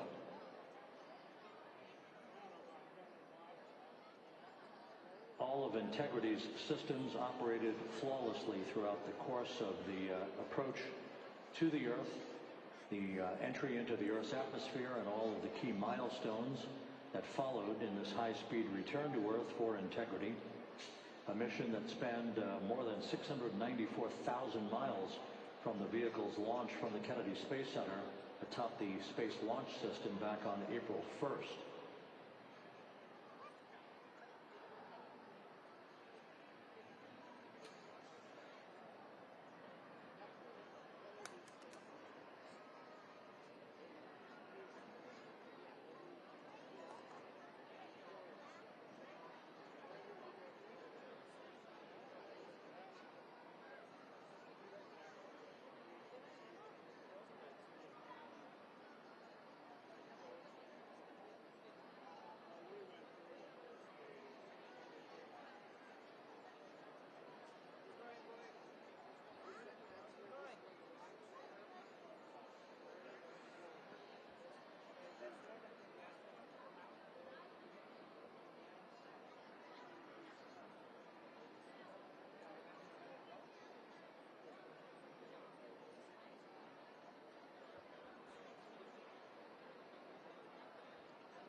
As we mentioned at the top of the broadcast, the last time that the Apollo program saw a splashdown in the Pacific was Apollo 17 back on December 19th, 1972. So for the first time in 53 and a half years, we have reenacted that with the arrival of Integrity's astronauts as they flew around the moon in that historic lunar flyby that began with a trans-lunar injection burn that took them out of Earth orbit following 24 hours of a high Earth orbit trajectory. The high Earth orbit trajectory enabled flight controllers here to have a full 24 hours to evaluate the systems on Integrity and the condition of the crew before they would commit to flying to the moon.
With the side hatch of Orion having been opened to set the stage for the erection of the inflatable life raft known as the front porch to be erected alongside the spacecraft for the extraction of the crew.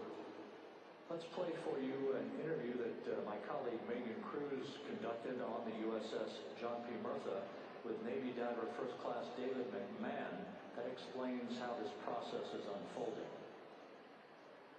Okay, Davey, so you and some of your team, one last look over of the stabilization collar, correct? That's right. Okay, so what is the stabilization collar? This is what's going to stabilize the capsule out there in the ocean. We don't know how good the weather or the waves will be in that day, so this will help prevent any unnecessary occurrences from happening, stabilizing the capsule and the astronauts inside. So basically this is a float that will go around Orion. I'm assuming that what they're doing right now, these are the lines that will attach the collar onto Orion? That is correct. And so what are they doing here? So we've got the lower line that will secure the inflation device before we inflate it. That gives us the go-ahead that it's secure in space, and then we'll inflate it. And then once that is done, we'll undo all the carabiners and get this orange line on top tied in the same fashion. And then this will be secured to the capsule, and the astronauts can safely take their first steps out of the capsule onto the front porch. Okay, and how long will it take them to set up the stabilization collar? We should definitely be able to handle this in under 10 minutes. Okay, wow. And then you just mentioned the front porch, so basically after they set up the stabilization collar, then they set up what's called the front porch here. That's correct. Okay, and what's the front porch? Front porch is basically a bigger waiting room for the astronauts to sit in while we wait for the helicopters to shut things down.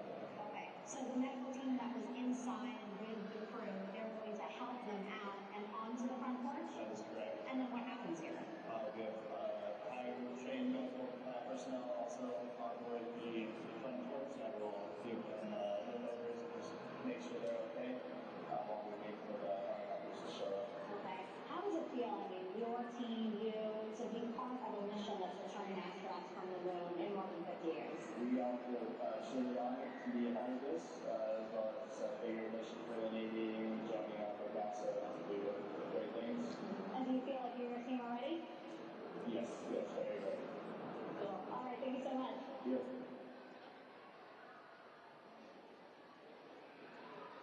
Once again, the recovery operations are continuing out in the Pacific. We shortly should see that life raft, the front porch, erected alongside the side hatch of the vehicle.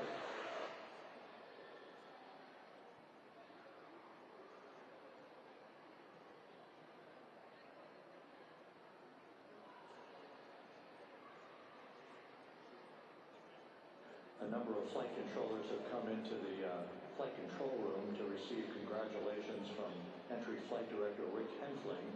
But we're going to stick with our operations out of the Pacific as we await the extraction of the 4 crew members who are reported to be in excellent condition.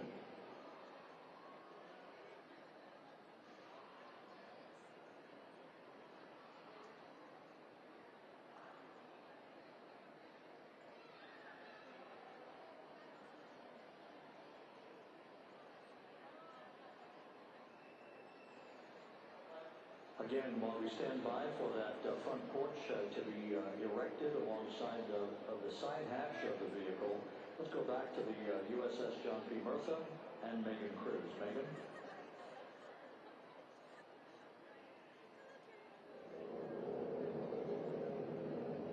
Hey, Rob. Pausing now to listen to some internal audio loops again. The operations team here on the ship communicating with everyone out on the water. Seems like currents are hindering them a little bit from unfurling and inflating the stabilization collar as well as the front porch. But again, the requirement to get the crew out within 2 hours of splashdown, plenty of time. So no concerns just yet. But as calm as the water looks, yeah, it looks like it's hindering the teams just a tad.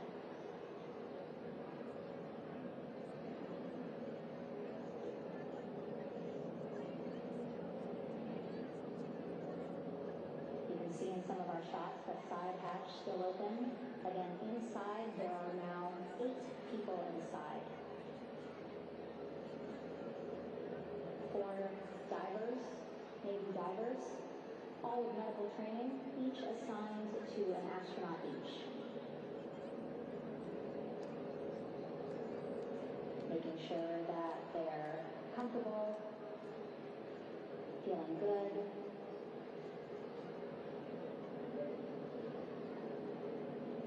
As you've heard us say in the broadcast, they expect a little bit of discomfort. Again, these astronauts just traveled back to Earth at 25,000 miles an hour, a nearly 695,000-mile journey around the moon. But do you think you'd get carsick?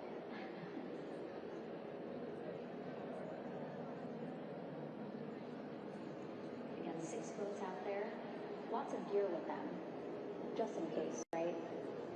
As we said, the crew reported feeling great.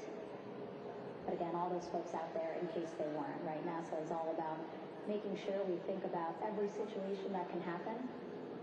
And so, of course, wanted to be ready in case any of our astronauts needed more medical attention while out there in the water.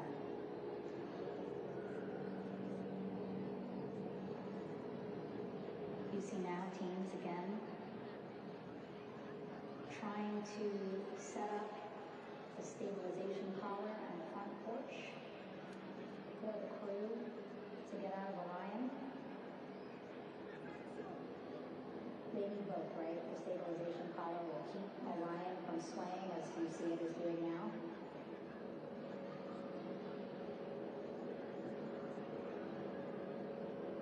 And then they will connect the front porch to the stabilization collar so that the crew can take 2 steps and they will be in the front porch.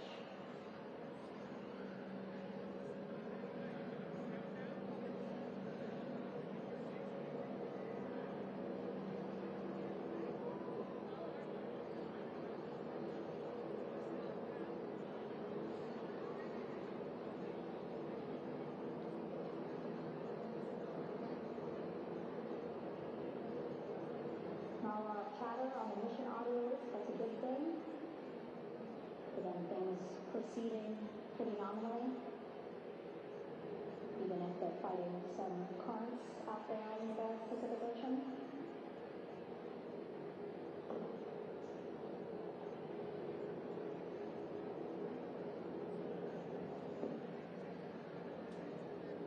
Again, the goal of setting up the stabilization collar and the front porch so that the crew can rest comfortably in the front porch, get placed into harnesses so that 2 helicopters can lift them off the front porch and onto the USS John Messenger.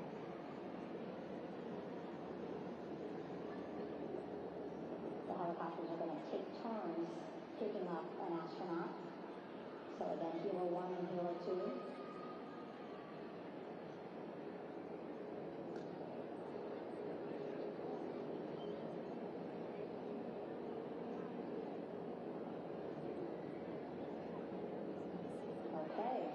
And the recovery team here on the ship just got a report from the undersea medical officer who is inside the capsule with the crew.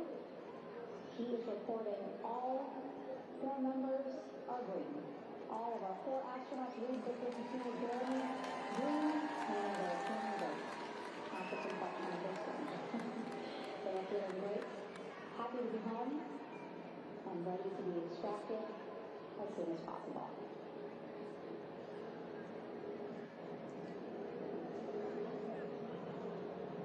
And so, as I was saying, we have 2 helicopters circling the activity you're seeing on the water right now. Each will take turns picking up an astronaut. So Helo 1 will come on in, hover above the front porch, about 40 feet above the front porch. A Navy recovery specialist will be hoisted down into the front porch. We'll connect to the first astronaut, which we're expecting to be Christina. And then Helo 2 comes around, picks up Jeremy, while Helo 1 stays above head, and then Helo 1 will come back in for another astronaut, and then Helo 2 for the last astronaut, and then back to the flight deck here on the recovery ship.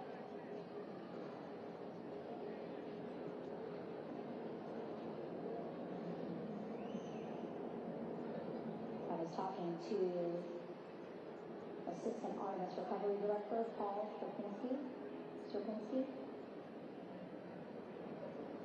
He said healers are a much quicker, safer way to get on board. They did actually consider boats, but then if you think about it, longer time, the crew would have to move through more of the ship. This way the healers will give a more direct, quicker route to the medical bay for astronauts.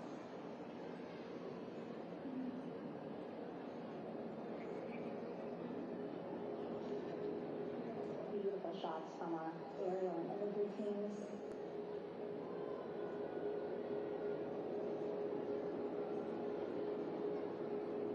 Clouds have dissipated for a clear view from the bow of the recovery ship here.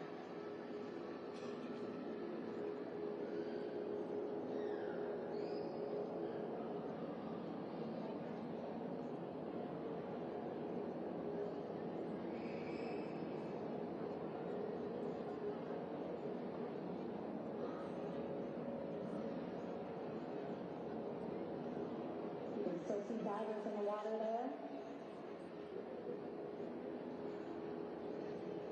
Encircling Orion, that is that stabilization column we can tell you about.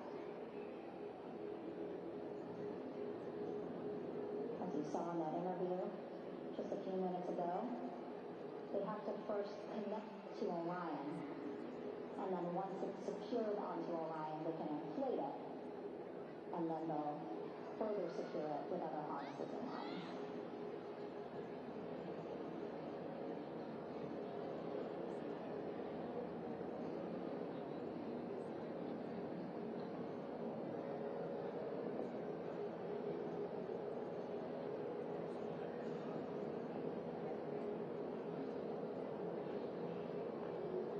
About an hour and 10 minutes since splashdown in the Pacific Ocean here.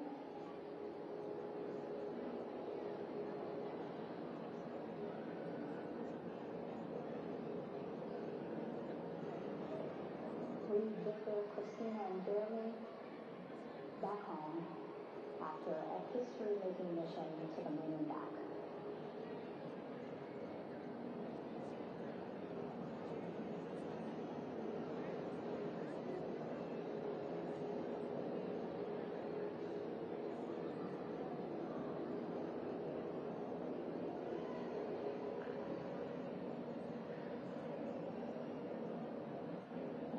What we said just a couple of minutes ago, the undersea medical officer inside with the crew in Orion reported all 4 crew members feeling great.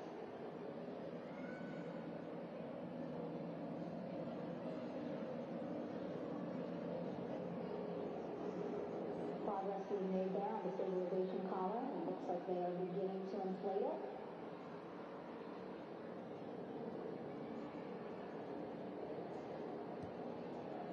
It looks like they're starting to unfold the front porch in order to get that into the water here shortly and inflate that as well.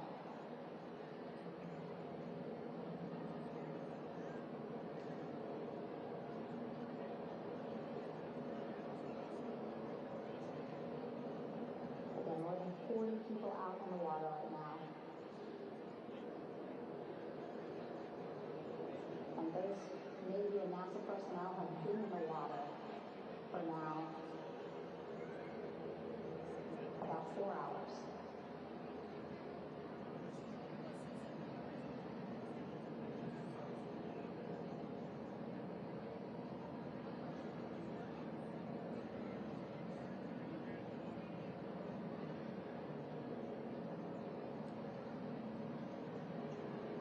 The reason why they had to get out so early is just to stage everything.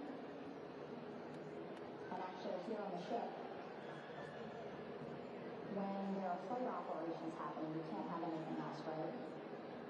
Just because a flight deck can be a dangerous place, so they just want to focus on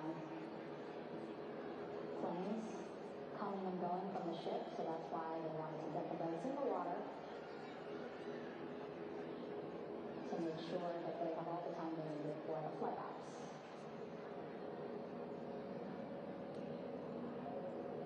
And then the same crew here out in the water, they will stay out in the water for a number of hours after we recover the crew and get them back on the ship, because then they have to recover.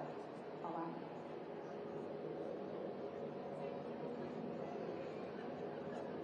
All right, that stabilization collar looking good around the Orion.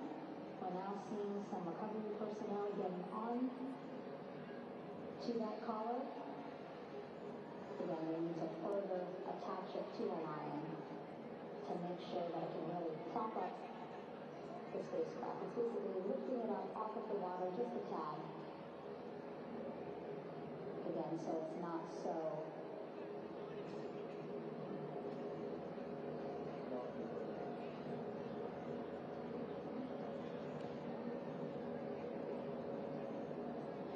so it doesn't sway so much in the water there.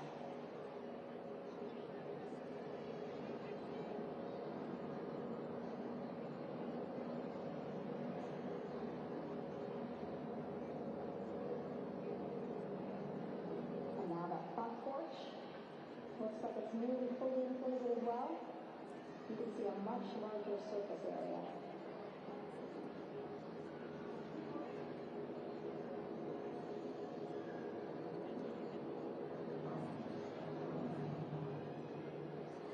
So once the crew get out of Orion, they can stretch their legs a little bit on this front porch, get some fresh air.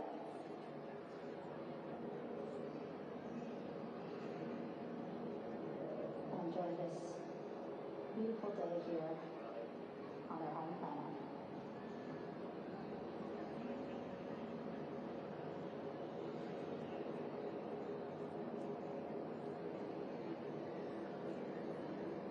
Teams now are about to connect the front porch to the stabilization collar.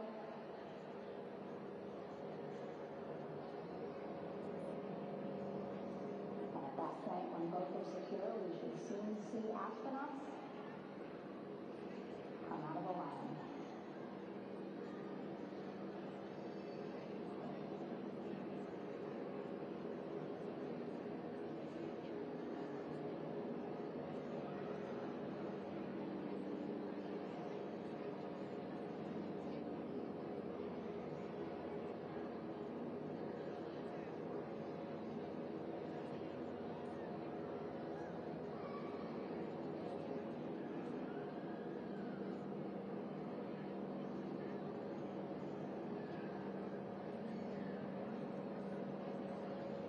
You see also being fed to the landing force operations center here on the ship.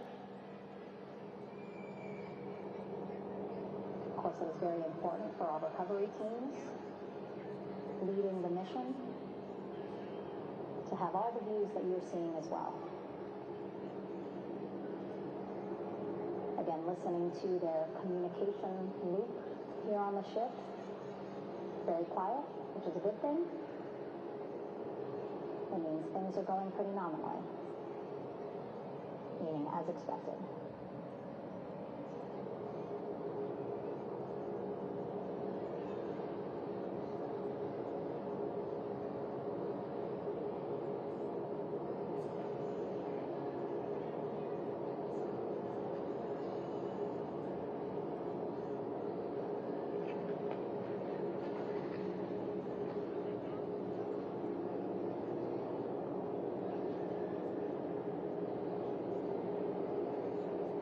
All this activity happening just 3,000 yards away from the ship. So that means this will be a very quick flight back on the helicopters for the crew.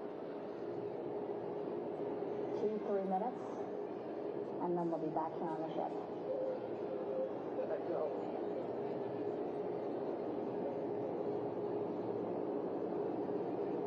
Okay, so our thumbs up from one of the personnel on the front porch. It looks like they are now getting ready to deploy what they call the Air Rescue Vest, ARV. And so this is the harness that each crew member will get into in order to be hoisted into the helicopters. Again, those helicopters hovering just about 40 feet above the front porch when they're ready to pick up each crew member.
This is Mission Control Houston. Behind me, a fairly raucous scene as hundreds of flight controllers have poured into the flight control room here. This is reminiscent of the scene after the final shuttle mission of STS-135, although that was the end of a program. This is only the beginning of a program with the textbook splashdown of integrity and its 4 astronauts. We're standing by for the crew to be extracted from the spacecraft. Entry Flight Director Rick Hensling invited all of these flight controllers who have contributed to this mission to enter the flight control room, to have an opportunity to receive well wishes and to share the mutual glow that exists in the wake of a textbook mission for integrity. On the front screen here in Mission Control, a sign that says, "Welcome home, Integrity, taking humanity back to the moon, going further, and returning safely to Earth." So all of that jubilation, part of the post-splashdown activities, even as we await the crew being extracted from the vehicle to be hoisted onto Navy helicopters for the trip back to the USS John P. Murtha.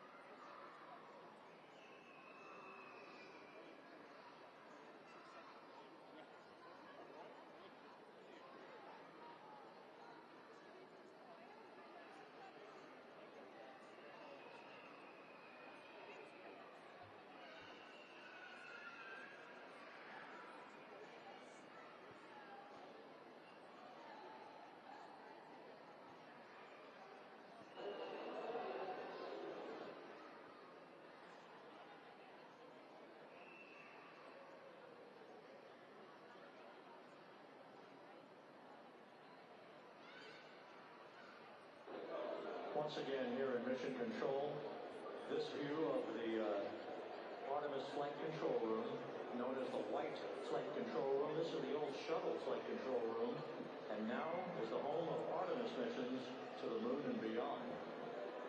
Once again, quite a few flight controllers were invited in by Entry Flight Director Rick Hensling to share in the jubilation following the successful splashdown of integrity. That splashdown occurring an hour and 22 minutes ago, as we stand by for the completion of the extraction of the crew, and ultimately they're hoisting onto Navy helicopters for a short flight back to the USS John P. Murtha. Splashdown occurred at 7:07 and 27 seconds p.m. Central Time. I had an opportunity to talk to the head of flight dynamics, Jeff Birch, a moment or two ago. He said the trajectory of Integrity coming through the Earth's atmosphere was so precise, they've never seen anything line up on a ground track like today's entry by Integrity for its splashdown southwest of San Diego.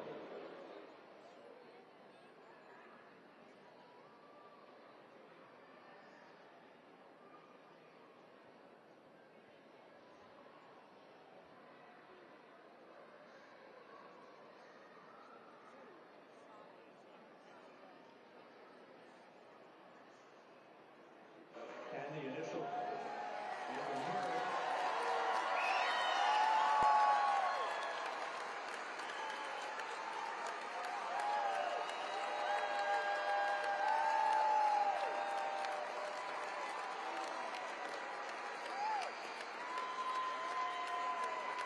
Jubilation here in the flight control room. The first crew member is out of Integrity.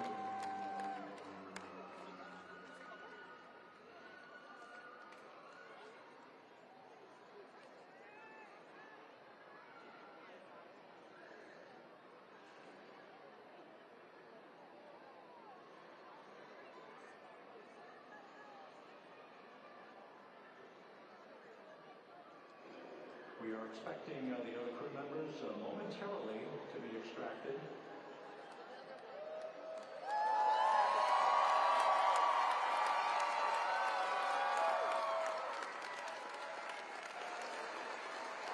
We now have 2 crew members out.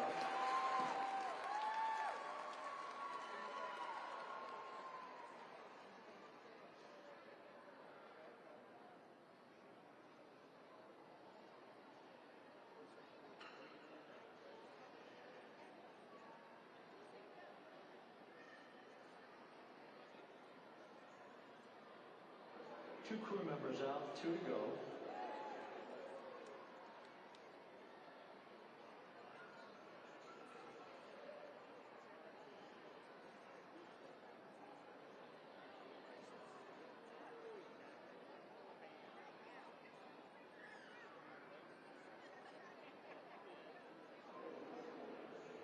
We're about 1 hour from sunset out in the Pacific. Everything continues to go well. Integrity's systems functioned perfectly during its entry back to Earth. And Reed Wiseman, the commander who will be last out of the vehicle, reported that all the crew members were feeling very well.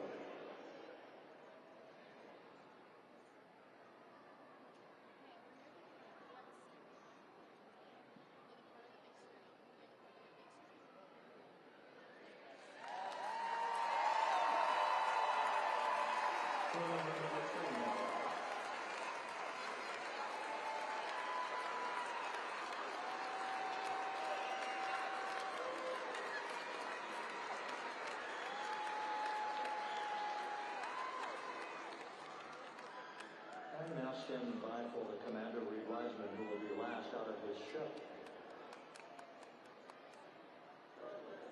Bobbing in the Pacific under almost ideal conditions, Integrity spanned 694,000 miles during its journey from launch to splashdown.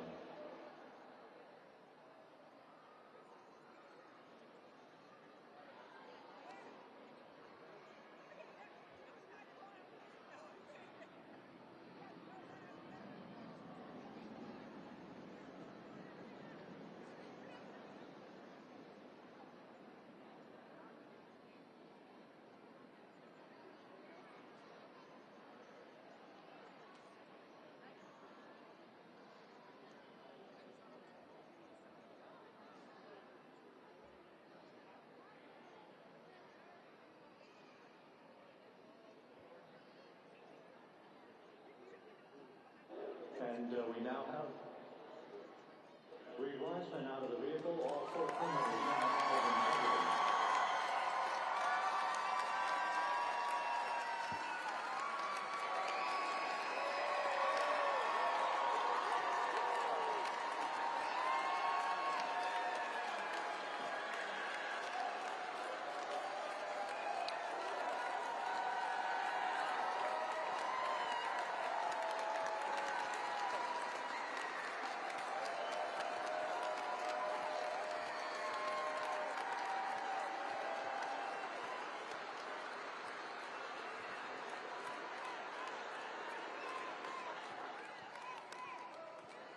Once again, all 4 crew members now on the front porch.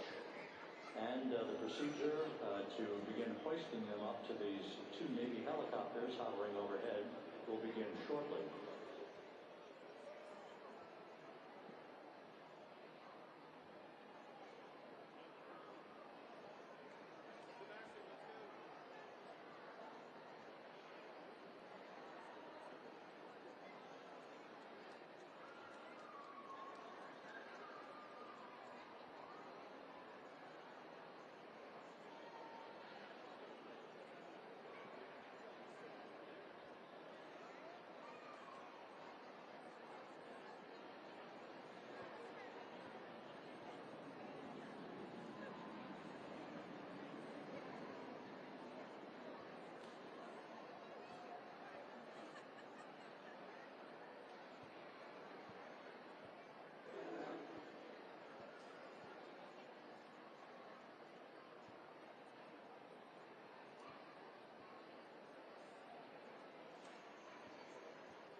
This is Mission Control Houston.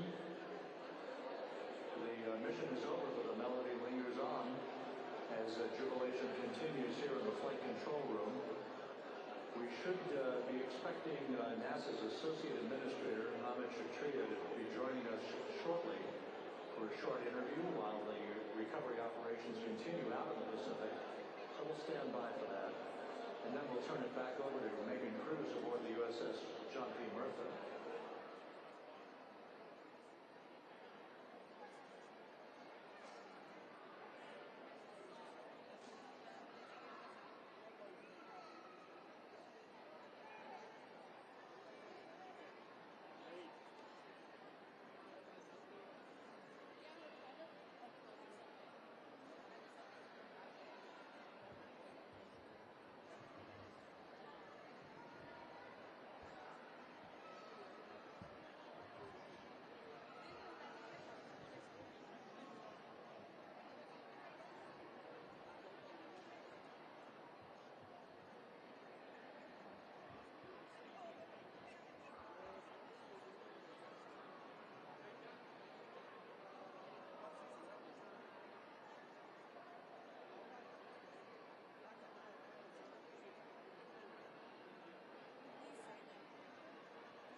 This is Mission Control Houston here in the Artemis flight control room.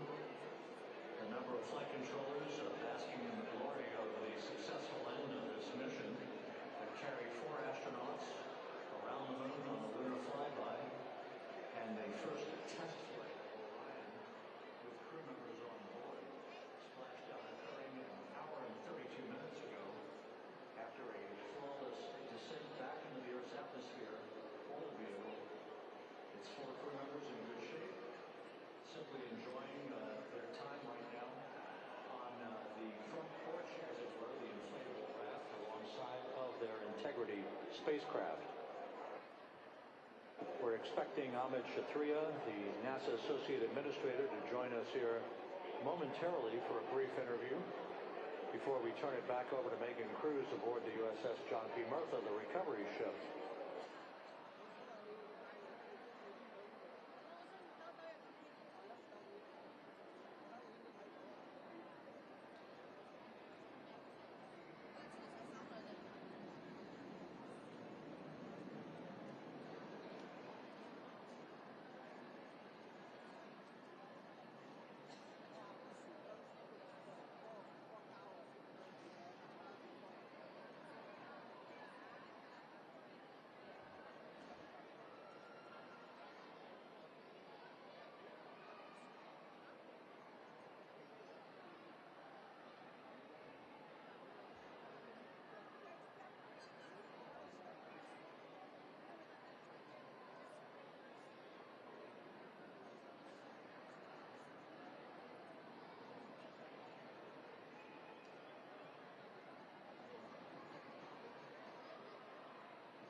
This is Mission Control Houston.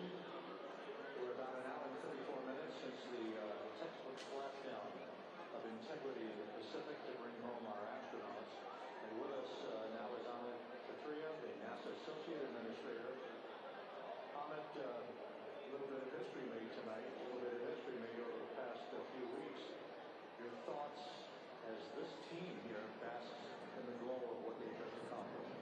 Yeah, well, we're here in the control center, and it's kind of overrun with jubilant folks in the mission control of Houston, as well as engineering, and folks that just want to be here, part of it, as we watched our crew get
listening out to on the flight deck.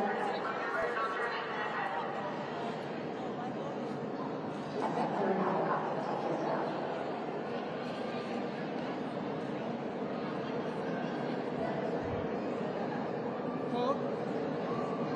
Oh, yes. Yes. What's your name? Spell it.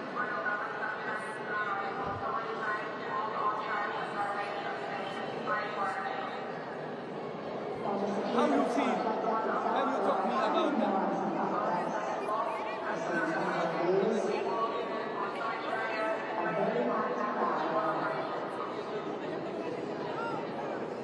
Announcements being made regarding the ship's loudspeaker system reminding folks to stay clear of operational areas like the flight deck. So that teams can more quickly to get the crew off the helicopters and into the medical bay.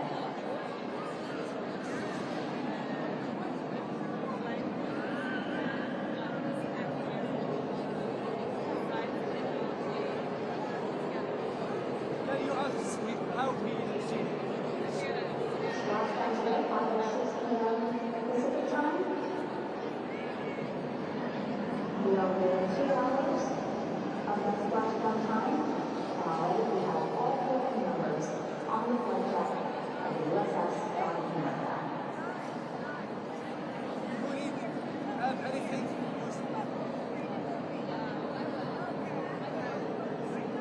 Again, crew leaving before heading out for the helicopters to complete the shutdown.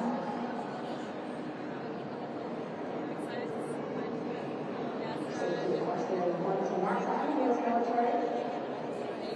Your daughter name? So it's a couple of minutes here before we start seeing crew members walk off the helicopters down the runway. Excited? How can you? No.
Victor saluting folks on the flight deck.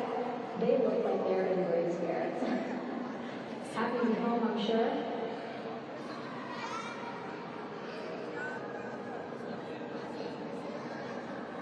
If you're sitting at home, I hope you too are wondering, what would you want to ask them? You got a chance to talk to them, because that is what I'm doing. Getting the opportunity to talk to or ask questions of these 4 astronauts who just made history as the first crew to return to the moon since 1972.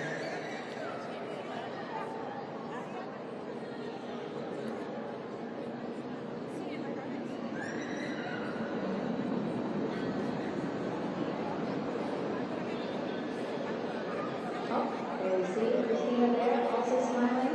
Time to carry out the video. Welcome back.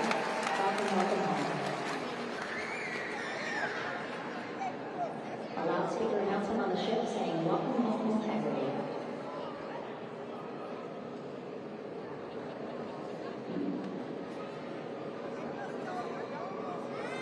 If they're in great spirits, I can't see who he's talking to, but I kind of think that he might be talking to his other two crew members.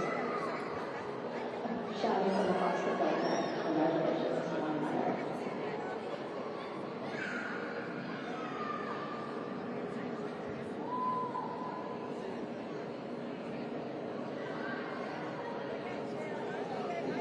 And so now we see some Navy personnel walking up to the helicopter.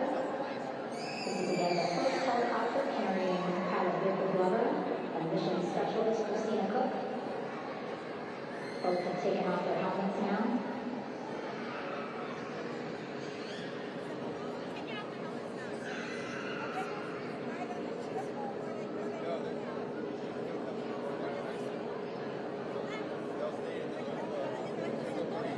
Some pictures, video. It's a catalog, it's a historic moment. A beautiful sunset just behind them here in the Pacific Ocean.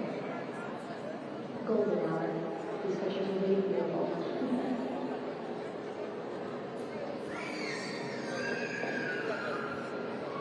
Now we see NASA Administrator Jared Isaacson being on the flight deck, as well as Flight Surgeon Rick Shuring walking over to Victor and Christina first. We saw the administrator walk over to the other helicopter, which is carrying Commander Reed Weissman and Mission Specialist Jeremy Hansen. We heard from Rick earlier in the broadcast, and then he said he's going to be out there on the flight deck to do another initial assessment of the crew, asking how they're feeling. Has been bothering them.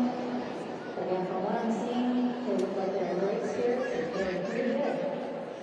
For folks who just traveled 695,000 miles from Florida to the moon, and now here's the Pacific Ocean.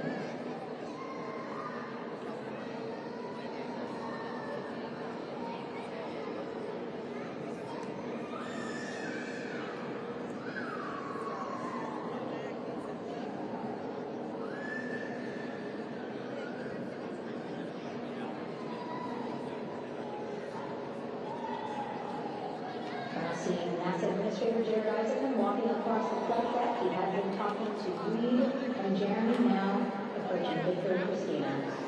A hug from Victor, a hug from Christina.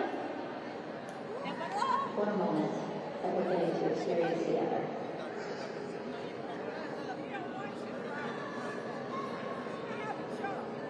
And sure, congratulatory words. You know, we got to speak to the administrator live on this broadcast as well. And he said the kid in him right now, giddy, absolutely giddy, at what we were able to accomplish today. Returning them home safely and in good spirits after a 10-day mission around the moon. And here we go. Christine and Jeremy. Walking, waving, across the flight deck, now on his way to the next day.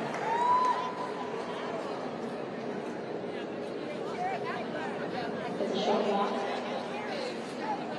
less than a minute, and that's why the recovery team decided to use helicopters to get them on the flight deck for that short walk to map away. And now on the flight deck, we see the chief of the astronaut office, Scott Tingle. Rick Shuring switching places. He's going over to the other helicopter. Big hugs from Victor and Christina.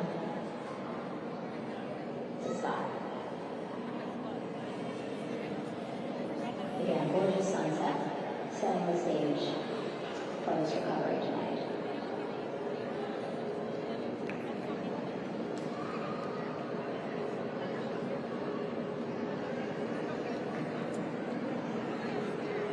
All right. And now here we are with Christina.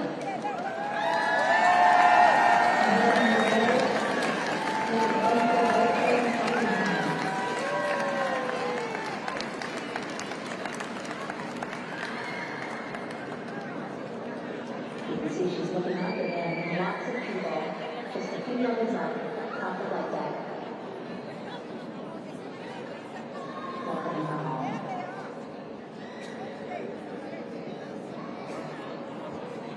Stop holding the boat, ladies and gentlemen, and back on his way to the other cruiser on the flight deck.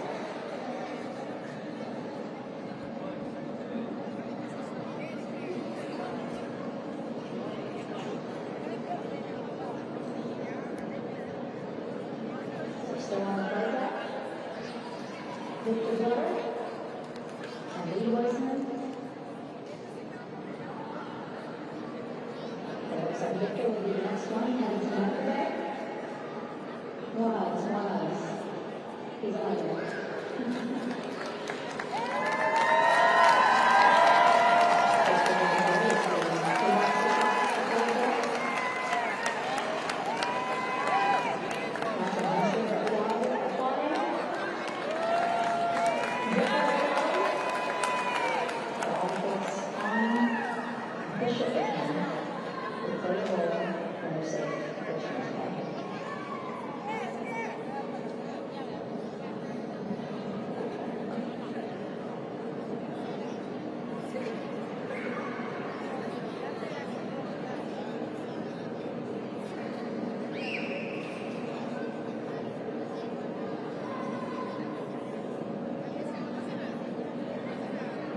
Finally, just one Artemis II crew member left on the flight deck.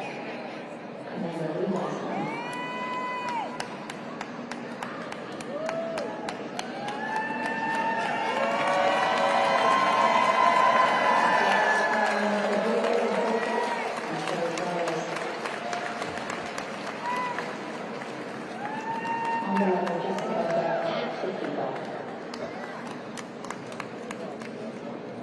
He's looking good as he takes his steps towards the upper deck.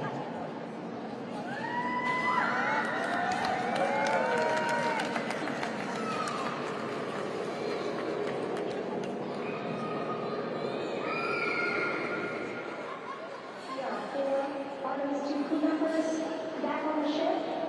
Again, now they will head into medical bay, where they will be assessed by flight surgeons from both NASA as well as the Canadian Space Agency for more in-depth assessments. On the end of that, they will each have their own nurse.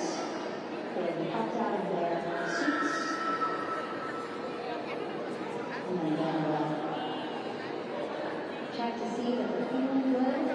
Make sure it's not just adrenaline, but that they are feeling good from their long journey back to the moon. Beautiful shot of that sunset. Illuminating our flight deck.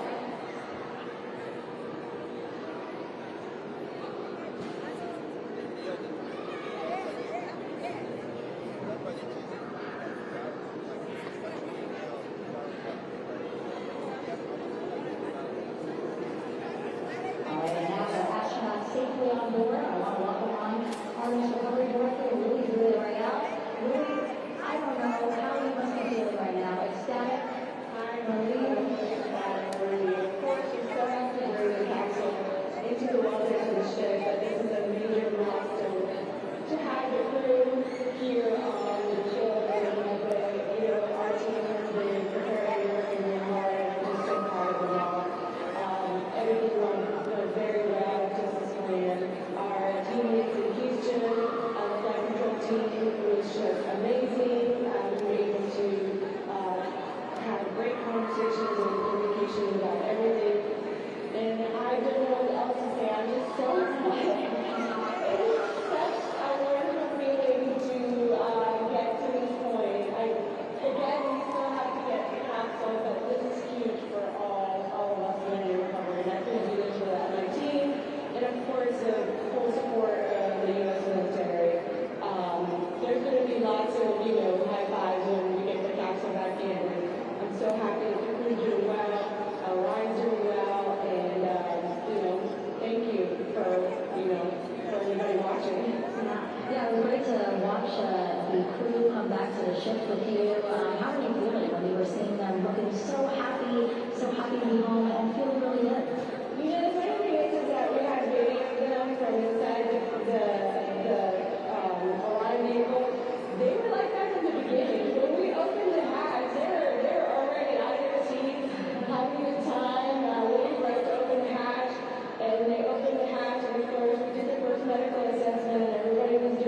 really far along on that ride. And I can't wait to see all the additional videos and pictures that they had that, we'll get a hold of now that they're back on the ground. And I can't wait to hear how, a little more than what we saw on the press briefings from the crew about what they saw. It's just fantastic. Some of my favorite people who I attended to the science team and how excited they were. And so this is exactly how we feel when we were with the science team. Like, oh my goodness, when we heard all the discussion about the moon, this is exactly how we feel now that we're at this team. We're so excited. And again, we have to look at the camera, so I'm sure we don't bring it up. It's all about the mission, thinking about what's next. But yeah, speaking of these 10 days, I mean, we have been a long part of the journey of that live down 24/7 for 10 days, and just really seeing the engagement that we've gotten from around the world. What do you hope people take away from this mission? I think that's fantastic. So, my story was that I went to the Kennedy Space Center. I was born in Colombia. I was 10 years old when we moved to the United States. So when I was 7, my family took me to the visitor center, and that's when I learned about Apollo. And we went to the moon, and I learned about astronauts. And that story was what really fueled me to want to do STEM and want to be an astronaut. And I think that this Artemis program is going to do exactly what, with girls, my age back then, 7 young people right now, girls and even like young men, obviously. But we want to empower people to know that you can do this, right? If you want to come and work for NASA, like, oh, I did it, they can do it. And Artemis program is just going to inspire everybody. And I'm so happy about that. Like Apollo inspired me. Thank you so much, Lily. Really appreciate you being here. As you said, still a lot of work to do. 5 to 6 more hours to recover Orion. That's still out in the water, so I'll let you get back to it. But you have beautiful words to say again. We hope that this inspires people. We hope that you come and join us at NASA and accomplish great things with us in the future. Back to you, Robin. Thank you, Megan, and safe sailing out there in the Pacific. Here in Mission Control, it is now all quiet. The team of flight controllers and all their support personnel have left the room to enjoy the aftermath of a textbook touchdown by integrity at Splashdown in the Pacific, right on target to complete this historic flyby of the moon, the Artemis II mission. With that, we'll wrap up our coverage for the night and point you to a post-Splashdown news conference in 15 minutes at 9:35 p.m. Central Time, 10:35 p.m. Eastern Time, where managers will discuss the return of the Integrity spacecraft and the completion of the Artemis II mission. With that, we'll wrap up our coverage for this evening and historic mission in the history books. This is Mission Control Houston.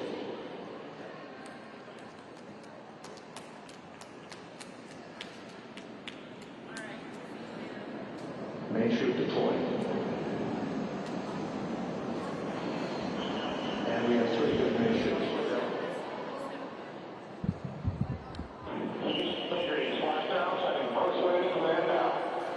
Splashdown confirmed. Splashdown, waiting on you. Splashdown confirmed at 7:07 p.m. Central Time, 5:07 p.m. Pacific Time. Bye, it was nice meeting you. Take care of yourself. And I hope to see you again soon. Thank you. Take care. Nice to meet you. Nice to meet you.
again.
like I just could not be like a bungee. Yeah, you jump back. It would be a test. Is that real? Yeah, about a screen.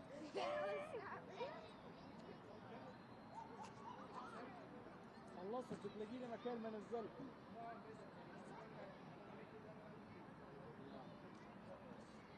توقفش معاك.